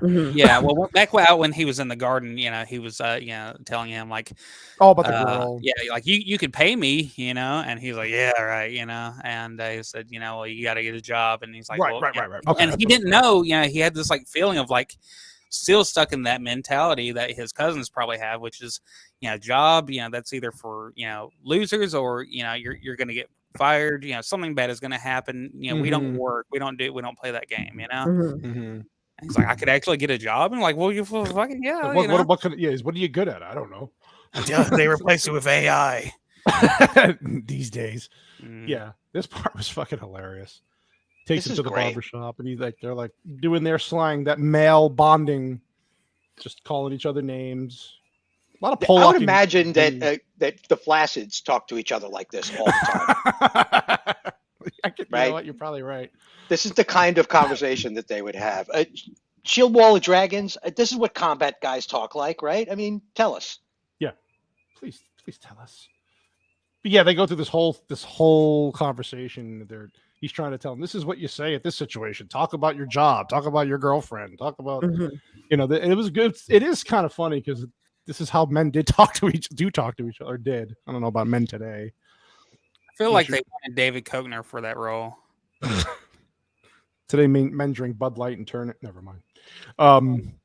Can't say that name. I'm not saying it. I'm not saying it. No, don't want to get kicked off YouTube. We are on Rumble, by the way, so just in case. Man, veiny. We could jump right over there. So I like how he's like, come out and talk, come back in, and he just fucks it up every time he does it. It's so funny. He screws it up so bad. It's so bad, and they can't help but laugh. The guys in my work crew are really riding my ass, something like that, This is the equivalent of Into the Spider-Verse, where he does the whole hand drop on the shoulder. It's, hey, and he's like, hey. Pretty much. This is great, though. He pulls it off. He gets on this job site. He walks into that office. He pulls it off. It's so great. Mm-hmm. And even this guy's like, oh, you stupid Pollock. And he's like, oh, you Mick. Just like, this is fucking hilarious. Yeah. Yeah. Then he tells him about the transmission in his car and they're trying to screw me. And he's like, because the guy relates to it, right? He's like, yeah, I just put a new transmission in my car. And it cost this much. And I was like, yeah. Yeah. So he does get the job. He does end up getting the job. He's like, I'll try you out for a while. Doesn't he give what does he call him here, Whitey? Doesn't he have like a derogatory name for him? I think he calls him Zipperhead again. Yeah. Dude, on a construction site, we had this one guy who did Caesar Stone, and he was Israeli Russian. Mm-hmm.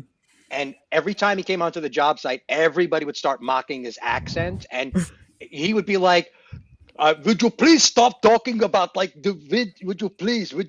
And we just mock him constantly on the job until he giggled because he was always stressed out, and it was the only way to get him to relax was to mock him. We called him the sub commander. You know.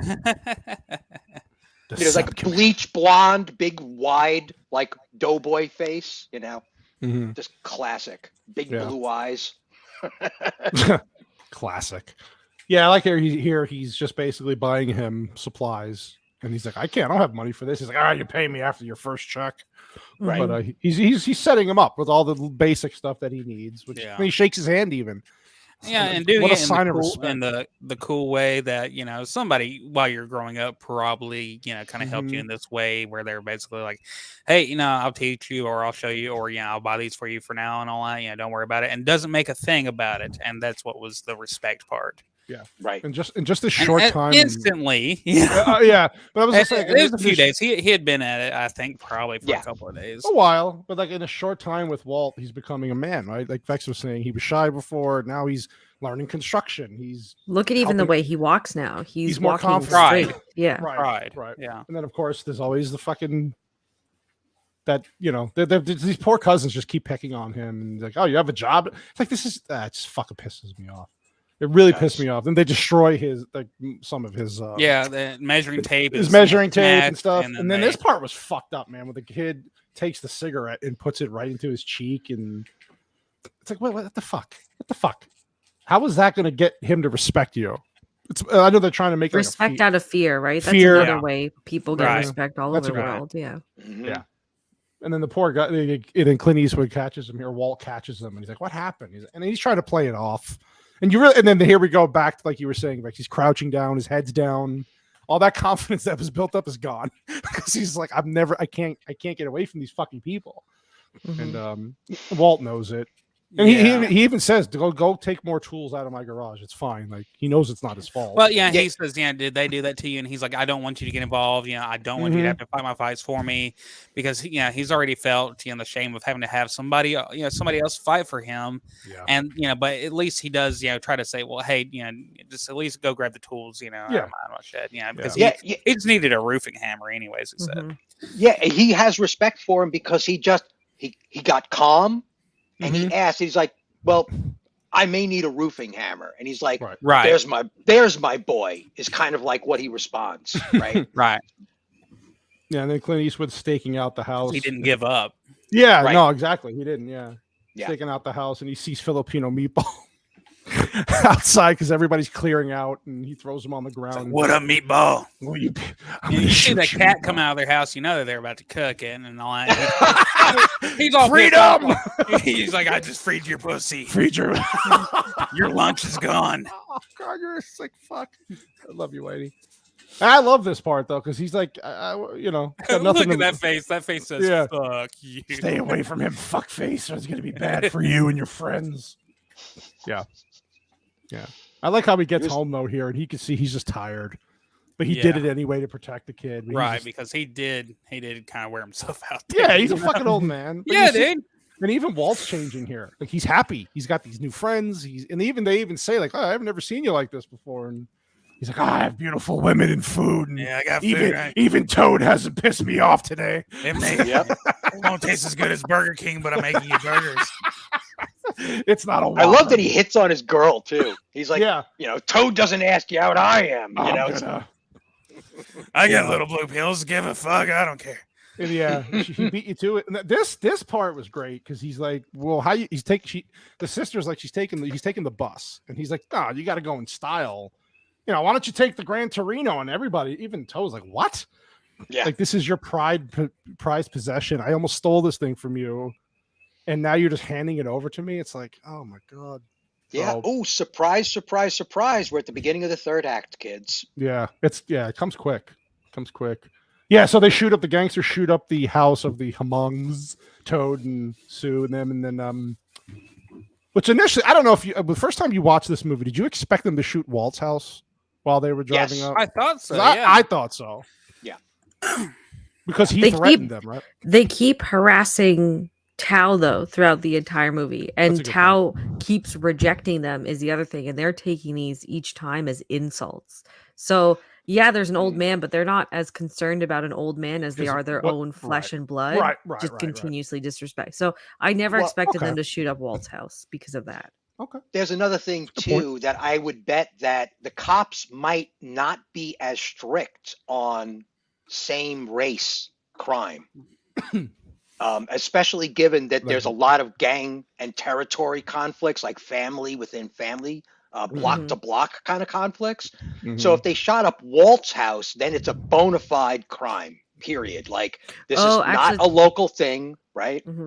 That's a good point that you make, because that does come into play at the end of the movie now. Yeah. Yeah. And this scene was fucking wild, man. They're just sitting around waiting for Sue to get home, and Walt's so concerned here, right? Because he does feel responsible for these people. He respects them. He loves them now, basically, right? And then he kind of feels like maybe the violence that he did, it was his fault, right? It's something that he knows how to do, which is a typical trope and all that, which is you do the right thing and somebody else suffers for it, right? Yeah. Before we get too far into this whole sequence, the reviewers that I was watching, a lot of them were flat out shocked that there was a drive-by. Like, they didn't see that coming at all, where it was front page news for a lot of us that this is what happens. Retaliation was a drive-by, but a lot of these younger people did not expect these guys to go driving by the house with with machine guns. House, Well, I didn't think that they had the balls for it. The very first time I saw it, knew, back when it came out. Yeah, even Walt knew, right? That's why his rifle was leaning around in the kitchen, because if these guys come by and shoot at the house, I'm going to bolt action these guys to death. Right? So yeah, it was strange that there's a younger crowd out there that doesn't understand that this is the kind of violence and retaliation that you should be expecting. That actually happens. Well, this is what's going on in Chicago. This is what's going on in Detroit, that nobody wants to face the music and see, right? Most big cities. Yeah, including the cameras for the news. No, Vex, it's the gun's fault, not the person. Remember? Yeah, by that logic, we should start taking away cars and Tide Pods and rope and probably porn as well at some point, if we're just blaming everything else but the actual reason. Yeah. But they got the message across without being ham-handed, Yeah. Sure. Yeah, this part was shocking. Now, I remember it was funny because I knew what was coming, but Mrs. Cannoli she'd never seen it. So she was just assuming that maybe she got roughed up a little bit, but the way she looked, and then knowing that she was raped by her own, like, it was even Miss Cannoli was like, oh my, she even said it out loud, like, oh my god, because I watched this movie for the first time about a month ago, right? So what caught me is that modern cinema, like the last 2, 3, 4 years, whenever it comes to displaying like disturbing aftermath scenes like this, they really shy away from it and they try to hide it a lot. And this didn't. No, the way this was shown on the screen and directed, it didn't shy away from the fact that these are brutal. Like, people do brutal things, and it can happen in your own backyard. Yeah. Right. So it was quite like, it came, even though like I was somewhat sort of expecting something to happen to her, it still shocked me to see this on the screen. Yeah. There wasn't 3-day-old bruise makeup either. That bruise work on her face is like very realistic. Yeah, like, they did that very well. Yeah. And just to know that I was shocked. I mean, I kind of expected her to be hurt, maybe some blood, but I did not expect that level of display. Like, holy crap. You can almost hear the guys punching her in the face. It's like, ouch. Yeah. And it's her own family. Some of them, it's like, that's what's even more disturbing. But I love that he calls him out on it in the end. Yeah, he does. Like, you fucking. So Walt gets pissed off here and starts punching everything in his kitchen. And it's funny because he sits down with his bloody knuckles and he actually starts tearing up for the first, like he has showing like a real emotion, not anger, but like actual empathy, sympathy for these people. And yeah, it was pretty amazing. And you felt bad for him. I don't believe those were Eastwood tears. Those are real. No. They actually look a little digital on screen. Probably. Well, they had to have a master of effects come in there and be like, all right, here we go. Oil can. I don't cry. That's right. Drup. Well, it was the fact her relatives were part. Yeah. No, there was a lot. Like Vex said, though, the brutality. Well, and then it was her. He actually liked her and started. Yeah, it's really. It was a good scene, though. This is probably the most important scene of masculine display. Is that he pauses, he sits down, he goes over the material. He's like, okay, what's next? Yeah. You know, if I were Sergeant at Arms, what do I need to do next? And he already starts the thought process before God shows up, you know? Right. Yeah. The mortality. And it's funny, the priest goes away for a while. Like he's around a lot in the beginning. And then now, of course, like you were saying, he shows up now because it's perfect timing. Because he knew Walt's going to do something bad. This is his confession now without us even knowing. 100%. There are so many confessions in this last act. This was right? great. I mean, and the priest is even pissed off. He even says, "I'm mad too." Well, he works with these kids, right? So he knows what's going down. He probably heard the rumor as soon as it happened. Yeah. He said the name Jesus Christ twice in there, you know, so he's he's to that point, you know, where he's invoking the name, and you know, he's like, I'm down with the Chin Gang. I know what they're doing. Yeah. Yep. And I would want to stand shoulder to shoulder with you. It's almost like he's using Tao as a stand-in because he's almost inserting himself into that conversation as well. He's like, dude, you know, if you really want to do this, you know, I'm a man of the cloth, but I can take this uniform off if you need to. Yeah, and doesn't the priest almost get that vibe? Right. And doesn't the priest say, like, I know what I would do if I were you? You know? Yeah, like I know exactly what you would do, and if I were in your situation and I was able to let that rage, totally, absolutely consume me. However, he doesn't know that, already, like Stephen was pointing out, he's going over his plan, Yeah. He's cooling down and he's thinking about how do I handle this with, the most effectiveness, Right. See you later, Blair. Thanks for dropping by, buddy. Night, Blair. Yeah. He's basically portraying the definition of Frosty. Stay frosty. Yeah. And Tao's pissed. He's because he's young and he's pissed off. His sister's abused, and he's like, "Oh, we got to go now." And he's like, "No, we have to think this through." Yeah, that's exactly what they'll be expecting. Yeah, and he's right. I mean, and then he kind of leads them on just enough, you come back at 4, and then we'll make something happen. But right now, we need to stay cool. Yeah, and he goes down and mows his lawn. Yeah, he's mowing his lawn, and he's taking a bath. He doesn't even say, "Yes, it's the first time I'm smoking in the house." It's like, I've never first time in the house before. Poor dog. He's doing he's getting himself ready. He's preparing his body. There you go. 100%. Yeah, there's a baptismal kind of definitely a series of ceremonies, a bucket list, if you will. Almost. Getting cleaned up. He's getting a he's like, "Oh, are your Dago hands good enough for a clean shit?" He's like, "You've never done that before," and he's like, "Well, there's always a first time." He goes to a tailor and everything. Yeah. I've always been curious about it. Yeah, I never had a fit. This part was great. The priest comes out. He's just, if you see this guy standing at your altar, you're like, "Oh shit!" And he even says, "He's like, oh, what did you do? What did you do?" And just out of curiosity, does this predate Netflix's Daredevil? It does. It does, yeah. They must have taken some inspiration from this because I kept on getting those vibes from here. Really? I know the comic books between the predate priest and but this whole thing of a hero speaks to God, and confesses and goes to confessionals and tries to keep a religious tone to his work. That's all in the Daredevil series. Anybody who hasn't seen it must watch. It's a good series. Check it out.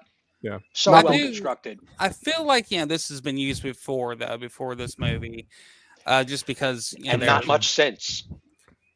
There, so many writers, from the North where Catholicism is more prevalent and all that, and they see this comparison of basically like when good men have to do bad things. Yeah, that's a good point. I like his confessions too. He's like, I kissed whatever her name was at the holiday party in 1960s. It Didn't just pay happened. Taxes on $900. Yeah. Wholesome. And he does say like he wishes he was closer with his children. His taxation is theft. I like how the priest is like, "Is that it?" He's like, "It's bothering me my whole life." And it probably did, to be honest with of course. it probably did, especially that kiss. Like he definitely saw that as an infringement on his marriage. Right. Yeah, and I like how he's like, go in peace. Doesn't he say go in peace? And he's like, oh, I am at peace. And he's like, oh shit. Yeah. That's great. Good old American hero cleaning his weapons. Yeah. And he's like, Toad, have you ever handled a weapon? He's like, no. Yeah. And Mind you, I want to note that the confession happens and there is a screen between the priest and Eastwood, right? There's a screen in the confessional. And we're about to see the screen actually done as an actual confessional, him making his genuine confession to the only one that deserves it, somebody that looks like a kid that he shot. Yeah, right. And he gives the kid his silver star, and he's looking through the memorabilia, like the box that he has where his grandkids were looking at it earlier on, and so you get to see all the pictures from the Korean War and like his medals and all that stuff. And he even he asked him, what was it like to kill a man? He's like, you don't want to know. Right. Which I can imagine is true. As he gets up here, that's when he locks him in. He's exploring around, and suddenly he hears the closing of that metal door right there. Like, dude, look at the motif. It's exactly the same aesthetic as a confessional screen. Yeah. right. And this is where I'm proud to call you my friend, but this is my fight. Yeah. Like you have a whole life to live. He's super duper pissed off. He feels like a cage animal, and something he's telling him like the realities, which is, you don't want none of this shit. He's like, I do. I think I do want some of this shit. Well, he's like, no, you don't want none of this. You don't want to know what it's like. Yeah. Yeah, you get the impression too, or at least I did as a viewer, that there's a vision in his head that is resurrected like a PTSD syndrome of. Every time he looks at that kid, he probably sees the kid he shot in the face. Yeah. Right. He's making up for so many things by taking that kid in the way, he's making up for his the way that he didn't know how to communicate with his children, and then later on they didn't want to communicate with him either. Right. He's making up for the kid that had his face basically blown off because he had to do what he had to do. For a kid that didn't want to even be there, so he said. Yeah. Very good point. Yeah, then he takes his dog. What's the dog's name again? Can't believe I forgot. Daisy? Daisy. I think so, Daisy. Yeah, you're right. He brings her over to the and grandmother. she's over there, just freaking out, just yelling at him and in her language and all that. Poor Daisy. And he just keeps on telling her, like, here's my dog. I'm gonna leave it with you. And she's like, blah blah blah. And he's like, yeah, her name's Daisy, so I'm gonna leave now. I'm leaving Daisy with you. Don't eat her. Yeah. And he calls up Sue while he's out and about. He's like, "Oh, your brother's in the locked in the basement. Yeah. Where's the key?" And boom. Yeah. Yep. He thought this all the way through. Yeah, I love how he antagonized the priest so that the priest would go get the cops, so that he would get up on everybody's radar. Because now the whole neighborhood is just like, what's up with these cops? The cop, you know what I mean? The anxiety is already ratcheting up at this He's point. getting those cops technically out of the way because he knew that the priest would kind of throw a false alarm. Yeah, I like how the priest is like, I'm staying here, and they're like, no, you're not. Yeah. That was not if we plan on keeping our jobs. Yeah, you're coming with us, right? And, then he finally gets out, and then I mean, this part. Now, I think Vex might have hit this the first time. I think you said you saw this. You didn't. You kind of knew this was coming. I didn't. I mean, I didn't know what to expect. I didn't know if he was actually. Well, it's just because the last 20 minutes of this film, you literally see him getting ready to bury himself. This is exactly how you would treat a body before you bury it, right? You clean it, you trim it, you make it look all nice, you get it new clothes. So you could see that he literally preparing himself for death. That's why I saw this. Yeah. coming. So. Well, they could have went 3 different ways. The right way, which they took, or he could have. He actually tried to fight back. Or he could have, pointed at him and then suddenly be like, "Fuck you, Gooks," and then suddenly shooting every one of them out the window, and they fall, and the place catches on fire, and he walks away and spits out cancer, and he's like, "Fuck you, cancer, I beat you." Or he pulls a commando. Every single reviewer that I saw, and I saw about 8 reviews today. They all thought that that's exactly what was going to go down. Yeah, and it was going to be. If you had seen, 40 years of Eastwood movies, you'd probably be a little bit kind of thinking like, are they really going to do this? Or, you would think like maybe he's going to have some talk with them, with modern day movies. I feel like, that he'd have some type of talk with them and they'd all just lower their guns, but no. That's what solves gang right. violence, guys. Send those people to Chicago and Detroit. Just have chats with them. Let's have a good talk about gun violence and why this shouldn't have happened. What you're doing is bad. You should feel Talk bad. to me. We're swearing. Yeah. So there's Filipino meatball looking all pissed off. Trying to think he's a hard ass. Yeah. And then so you better watch out for your boyfriend, midget, I think he says. Yeah, so then he goes for his lighter, which they think is a gun, and it's basically just, from this point, just nice. They nail him. But then they got the whole neighborhood out watching, though. That was the whole point. Right. There was all these witnesses. There's no way that they can deny it. Nobody can be too scared into, going to trial because it's too freaking obvious. That was the whole point, and he won. Yeah. And then, of course, Toad and Sue show up and then find out what happened to him, and they're just like, what? Even the priest is like, oh, shit. Yeah, but I love that they injected that he spoke his language to the officer that was of the same race. Right. And the officer totally changed his tone. And it was just like, dude, I completely get it, man. The guy wasn't even armed. Yeah. It's like, I'm really sorry that you knew this guy, Yeah. Yeah. He sympathizes. So that was a really nice thing. That was kind of new, by the way. That's been a part of police in cities where they constantly try to inject a few locals that are new to the neighborhood into the police force. Right. Yeah. There's Toad wearing his silver star. It was definitely an emotional ending. But I love this outfit she's wearing too, the traditional outfit with the apron in front. That's supposed to symbolize her virginity, which she lost. Oh God, yeah, Jesus. And the funeral for Walt. It's like I like how the sons are looking over at this corner with the kids, and they just keep staring at them like, who the hell are these people? And I like the priest. The priest is honest here. He's like, Walt didn't have a problem telling it like it was, and and he became educated even more so, by seeing a real hero, what a real hero looks like, and experiencing loss for himself and seeing death for himself. Now he's actually become a better priest for it. Yeah. And I like this. That was a great eulogy. Exactly the eulogy the guy deserved. Yeah. And they're doing his will. And this will. I love it. Mind the language. Mind the and then she's like, "We're going to give the church to the house to the church." That's what the wife would have wanted, and they're just like, "Oh God." And little Miss Vacuous still thinks she's going to get that car, because she's the only grandchild. Yeah. Yep. Dumbass. And then they give it to Toad, and they're just like, what? And then I like his stipulations to get it. Like, don't put he just goes into this. What did he say? Don't put a spoiler on, like one of those spoiler on there. Friggin' what is it? American Western trailer trash flames on the side. Typical Walt. And then he's just smirking because he's like, yeah, that's Walt, all right. Even at the end, like he had to be Walt to the. Oh God! But it was great. Yeah, he's driving off in the Torino and the dog, and that's pretty. Now, if this had been a Stallone movie, that end scene would have been him looking at the building and saying, "Hey, you guys, I smell Chinese," and then suddenly the whole building explodes. He would have killed everybody and lived through it. So that's Gran Torino. Fantastic movie. Like I said, one of his best. Like I said, I have a love-hate relationship with a lot of his newer stuff. This was. I think after this is where I started having problems with some. Was Trouble with the Curve before or after this? I think there was after. I love that, man. It was pretty good. There were two things I wanted to point out before we get into trivia. Kind of language stuff. I pointed out that the boy's name is Tao, which quite literally is the way. It's part of the Buddhist tradition. That's the name. It's almost the equivalent of the Trinity. In Catholicism is Tao.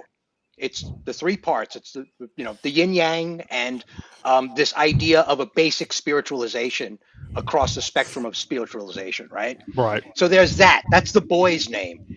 And the car, Grand Torino, the word Torino refers to the city of Turin, where the Shroud of Turin is. Shroud of Turin, okay. Right? It's in Italy. And one of the major structures in the city of Turin is the National Cinema Museum in Italy. And we all remember now that Clint Eastwood's career is from spaghetti westerns. So the name Torino is a direct homage to probably a section of this museum that has Clint Eastwood's heritage in it. I found that astonishing. Everybody should look into words. Words are amazing. I mean, you go deep words on are good. Words are amazing. That's good. That's interesting. I didn't know all that. Well, there you go. I didn't either. That's a ransom good, nice trivia. timing. Well, hold on. Jacob Ironside said he sent a thing. Here's. Oh, Jesus Christ! Get off! Oh God! Zero. That's racist. What a blend of culture. That's fantastic. Yeah. So, again, fantastic movie. I really enjoyed rewatching this again, and I like that I got to watch it with the missus because it's always fun when you get people's authentic reaction from watching something, because you don't know if somebody's going to like it the way you do, right? Or see the things you do, but she did. She picked up on everything and she loved it. So. Well, the first time I watched it, I was kind of depressed in a way. I was like, seeing Clint, or kind of like, seeing these heroes and idols of old and all that. Bring up movies like The Shootist and all sorts of things. Seeing these people die is actually kind of hard if you like them as an actor and beyond the actor, the actual person, and you like some of their movies. It's really kind of hard to see that. So after the first time I watched it, I was like, that was kind of like, man, had me going there, and then kind of killed the boner there. And then when we said that we would be reviewing this, I was like, well, let me get my straight razor out, because I don't know how I'm gonna make a funny movie out of slitting my wrist, something like this, bathtub, but I'll watch it again, and I found so much more comedy in it this time. Oh yeah. You have to really look at this movie as, I'd say, a fifth of it was comedy. It was totally comedy. Oh yeah, comedic without being forced. Yeah, like overt or anything like that. Right. There's the word. Right. Tongue in cheek, into camera. Let's just say Mel Gibson and Danny Glover. Right. It's like, hey, we know we're in a sequel, kids. Like that kind of comedy. I hate that kind of comedy. This is human activity that's funny. Well, there's a place for it, and it wouldn't have been in this movie at all. No. Right. Yeah. Fantastic stuff. Did we have trivia? Yeah, there wasn't a whole lot of trivia for this one, but I got a little bit of trivia. Please do. All right, so budget-wise, this cost $33 million. So worldwide, the take-home for this was almost $270 million. Wow. And this movie came out on January 9th, 2009. So this came out during the dead month season, technically. Ironically, last strike was around this time too. This came out, they were just about to strike, or they were striking at that time. Striking already. Oh, okay, yeah. So it didn't have a lot of competition in the box office, but it did knock The Curious Case of Benjamin Button out of number one. Well, that's not also a good movie. So in terms of trivia, so Walt's dog Daisy was actually Clint Eastwood's beloved family retriever at the time. Yeah, I'm not surprised about that. That actual makes dog. sense. I could see that. Waltz has a total of 53 insults over the course of the movie. Of course we got that number. On set, Clint Eastwood encouraged the Hmong actors to ad-lib in Hmong. Oh, okay. Just to add to the authenticity. That makes sense. So in terms of box office, this movie is the most successful Clint Eastwood movie ever, both in the US and the UK, but not without inflation. If you take inflation... Pardon? No, just saying hello to Troy. Oh. Sorry. Oh. Yeah, shut up, Vex. We're saying hi to Troy. Taking inflation into account, his most successful movies are Every Way But Loose, and Any Which Way You Can. Oh, wow. This was also falsely rumored to be the final installment of the Dirty Harry franchise at a period. Wow. According to B. Vang, who's the kid that plays Tao or Toad or whatever, the Hmong actors and actresses for this movie were isolated from the rest of the cast and crew. According to Vang, efforts to the Hmong actors and actresses to correct the portrayal of Hmong traditions were ignored. He has also refuted claims that Hmong actors and actresses were encouraged to improvise, as I just said. Mm-hmm. According to Vang, when he tried to improvise, Eastwood told him to, quote, stick to the script. Vang also stated that the cast and crew had attended a baseball game, but the Hmong actors were not invited. It was assumed the Hmong actors were immigrants and did not know about baseball, but the majority of them were U.S. natives. B. Vang later participated in a parody of this movie called Tao Does Walt, in which he played an elderly Hmong man to a teenage Caucasian boy, highlighting perceived racial stereotyping in the original scene. Wow. Nice. Who knows how accurate that is? You know how, these actors out These here days, saying anything, right? Yeah. Yeah. Right. Well, we also had cross denials too, right? Didn't you say in one statement that he asked them to improvise, and then here he's saying, no, I didn't? Exactly. So. Yeah. Who knows? In February 2021, B. Vang also published an op-ed in NBC News's Think column criticizing the film for featuring many anti-Asian slurs. I remember that. Which he wrote, quote, at the time, there was a lot of discussion about whether the movie's slurs were insensitive or gratuitous or simply harmless jokes. I found it unnerving. The laughter that slurs elicited in theaters was predominantly white audiences, and it was always white people who would say, can't you take a joke? 2 years after the film's debut, Vang began collaborating with activists and filmmakers on multimedia projects that promoted social justice. He also Did he later work for DC or the MCU? I have no idea. Because it sounds like he'd be great for it. Yeah. I have no idea. So Zipperhead didn't learn anything, did he? He held public speaking events around the country as well, criticizing the way the Hmong community is portrayed in the film. So, I don't know. To me, I can understand being upset about racial stereotypes, but that is one of the underlying themes to this whole movie is overcoming racial stereotypes. 100%. So, I don't understand how, these fucking nitwit actors who get opportunities like this just decide to literally bite the hand that feeds and do this garbage shit. And guess what? We haven't seen this this in anything else though. Yeah, we haven't seen him in anything else because he decided to bite the hand that feeds. So you know what? Fuck you, B. Vang. Fucking take a tea shot, go get laid, and shut the fuck up. That's really disappointing. Yeah, it is. It's too bad. Yeah, really disappointing. That's a little blemish. I wonder what Yum Yum is doing right now. It's interesting that he's the only one that on record has come out to speak up against this, and no one else has bothered. One of the strongest characters in the film hasn't said anything either. She hasn't said anything. Yeah, that tells you a lot right there. It does. Even Ginger Mask Face Boy didn't come out against the movie. And he looked like the kid from The Mask. 100%. Did you see that head? So this was also one of the first movies to take advantage of a new Michigan law that provided tax incentives for movie productions, which I can see that given the state Michigan is in. Clint Eastwood's character's name, Walt Kowalski, is the real name of legendary wrestler Walt "Killer" Kowalski. Kowalski, yeah. Oh, okay. And that's all I have for trivia. Yeah, Aww, not a lot for this movie because it was filmed in about 2.5 months. It was a short filming period as well. Big impact for a short filming process there. Sometimes a whole lot of story can be shot in such a small area revolving around 2 houses and an alleyway. I just realized. I remind everybody of 12 Angry Men that basically takes place in a room and a half. So, yeah. I apologize, Vex. I completely forgot to press your trivia button. You're good, dude. I'm so fucking sick of these, colored actors going on these spiels with racism.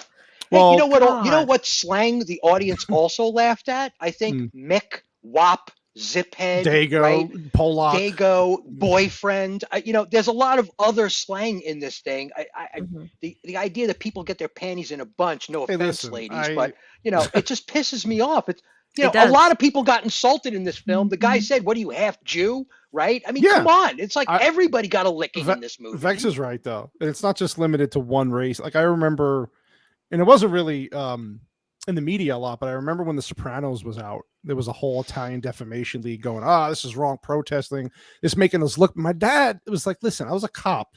I lived with these people. I dealt with them personally. I had issues with them. It's just a fucking show.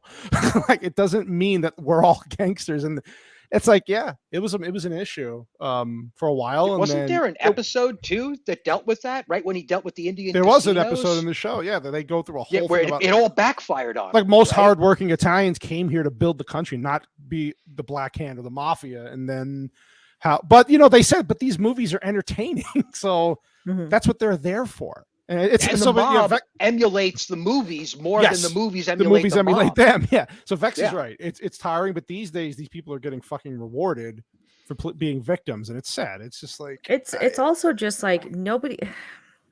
Go ahead, Roman. Thank you. Everyone's trying to rewrite. Everyone's rewriting history and all this shit to avoid this, and it's like you don't get where we are now if you don't acknowledge the past. You right? Gotta know your past. Yeah. It bugs me in that respect. I just. Yeah, it's scary to know that, like, somebody young, somebody younger, well, even my own daughter, like, going to school, they don't learn anything about the history that we learned about when we were in school. Are you serious? This little shithead was born in Fresno and he's complaining about racial stereotyping. Are you fucking kidding me?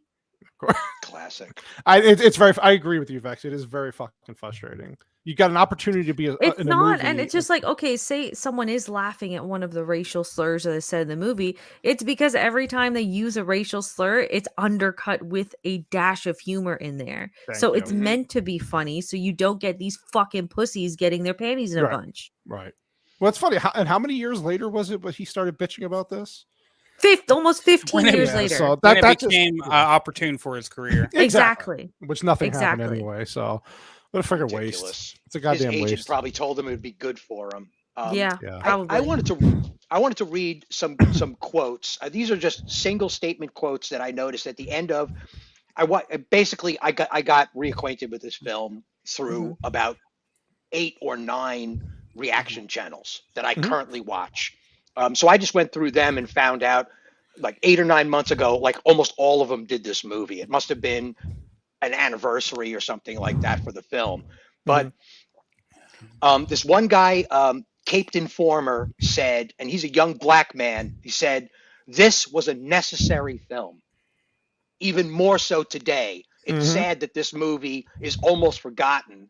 But he said, this is a necessary film for everybody to watch. That was his statement. Yeah. And then young Russian female, immediately after the film closed, he goes, she said, this is one of the most beautiful films I've ever seen in my life. And Dasha reacts. This young Italian woman said, this film is a masterpiece. These are all young females. These two are young females saying this. These two Bulgarian girls, this film is going to stick with me for years. I'm not going to be able to forget this film anytime soon. And another one said, I'm going to be thinking about this film for weeks. And she was like a 30-plus-year-old American gal, like blonde hair, blue eyes, Popcorn in Bed is the name of the channel. But, I was surprised at how unanimous their opinion was across the board. All of them had the same flinch that, this feels like slander is being portrayed on screen. But by the end of it, they all got past it. Clint Eastwood, as a performer, charmed them past all of that. Yeah. And they were like, when this guy died, every single one of them got choked up, unanimously. And I know I had a real hard time watching this movie because I had a person that I knew recently die. And there's a lot of things in here about the neglect of family members that I have personally experienced. I mean, of course. Yeah. I had a sister call me up, and when I started talking, about current politics, she started calling me a toxic male, and I haven't spoken to her since. It's just like, we've all been through it.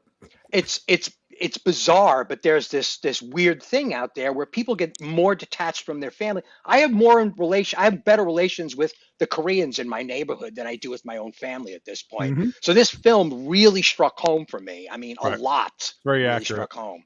Yeah, as we've become more divided, here in the U.S., and we are finding that sometimes our best and most favorite people are, I don't know, people that we stream with.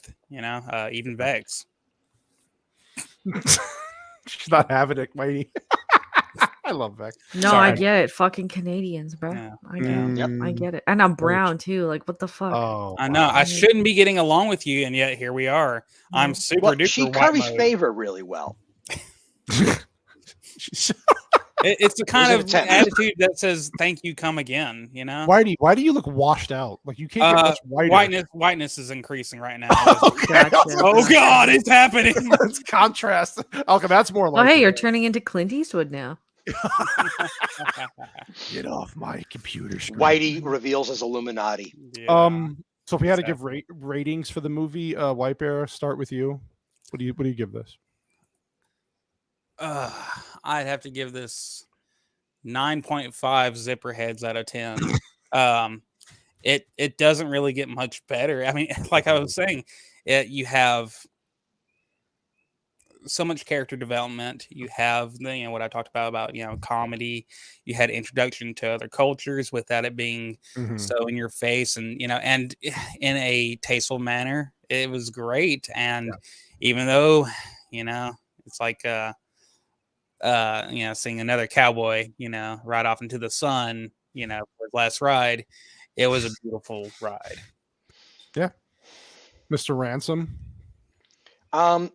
I'm going to give this, I'm going to go 8.5 because, legendary is legendary. Let's give 10 respect, but 8.5 puss cakes out of 10.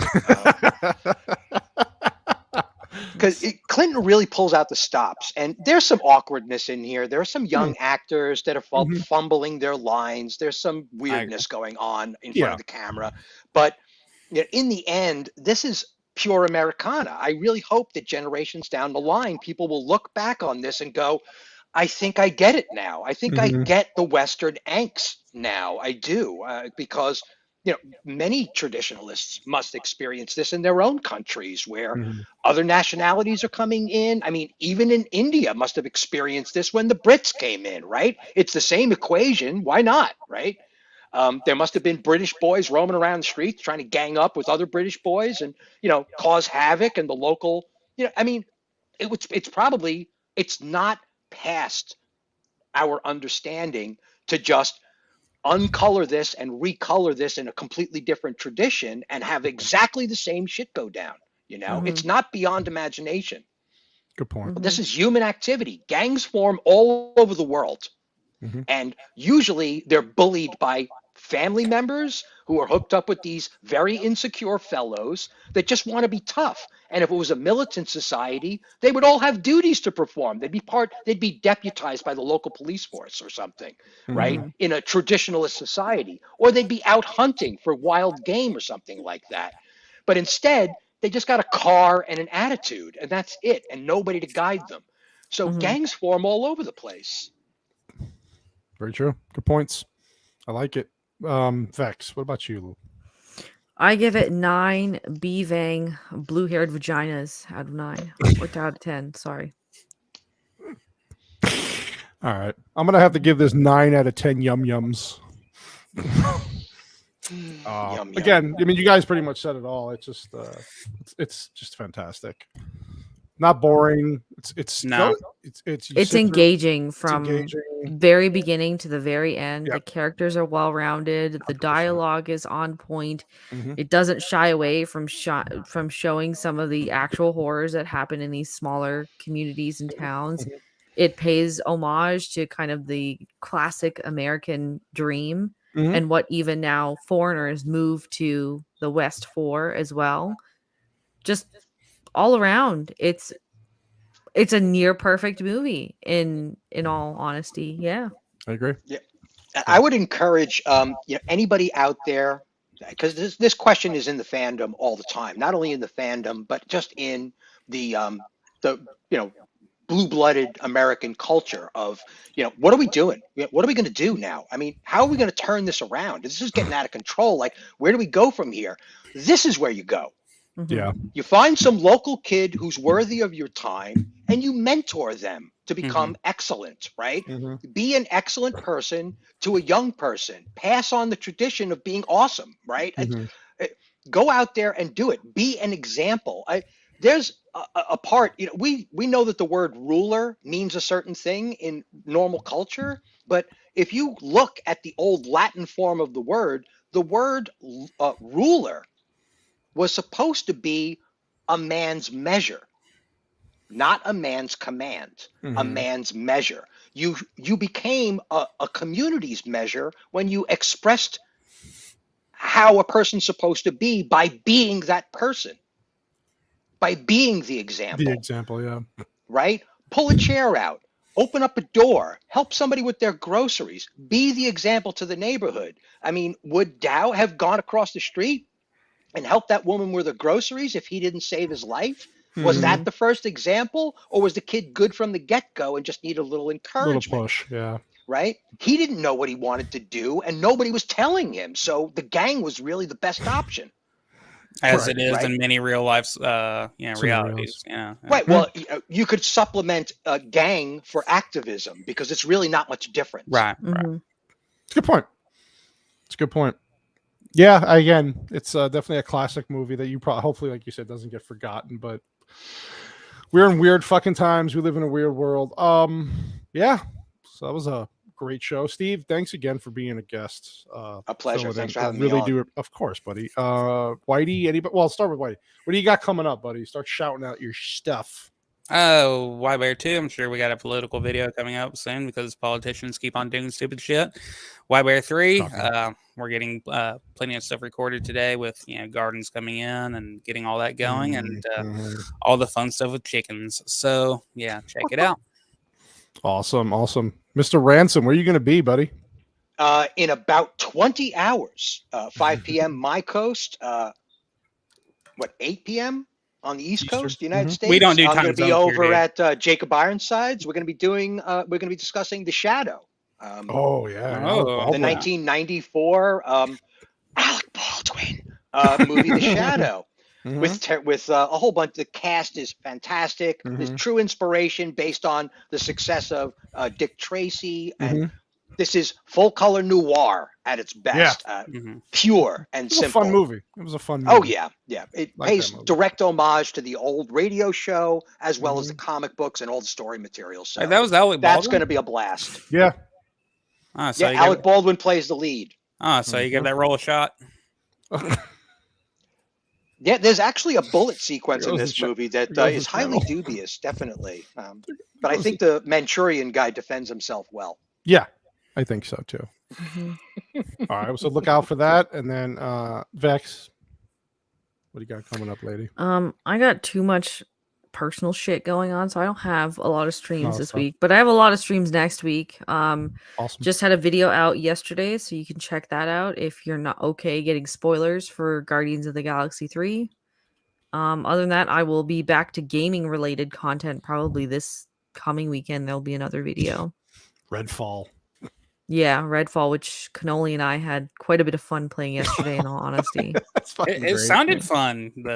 I wish, to stream that, it would have been entertaining, but Vex is a fucking animal in that game. She's John Wick in that game. She's taking the lead every time, killing everybody. Come on, Cannoli, over here. I'm going in the wrong places. Get the fucking fence. Vex is fucking great. She's so goddamn patient. It's hilarious. It's fun. We're having a great time playing it. She didn't call you any of your usual names. Oh no, we got some name calls. Okay. Because it's me, so of course I deserve it. But it was a nice break from reality. Yeah, chatting and playing. It was really fun. Good. I hope I see some kind of form of review from both of you at some point. Yeah, more from her. I'll just. Well, why don't you stream it one night? Damn it.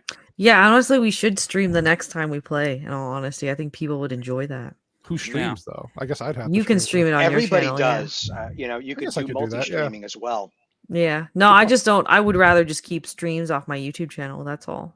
I don't blame you. So we could figure it out. We could even do a Rumble one. Ooh.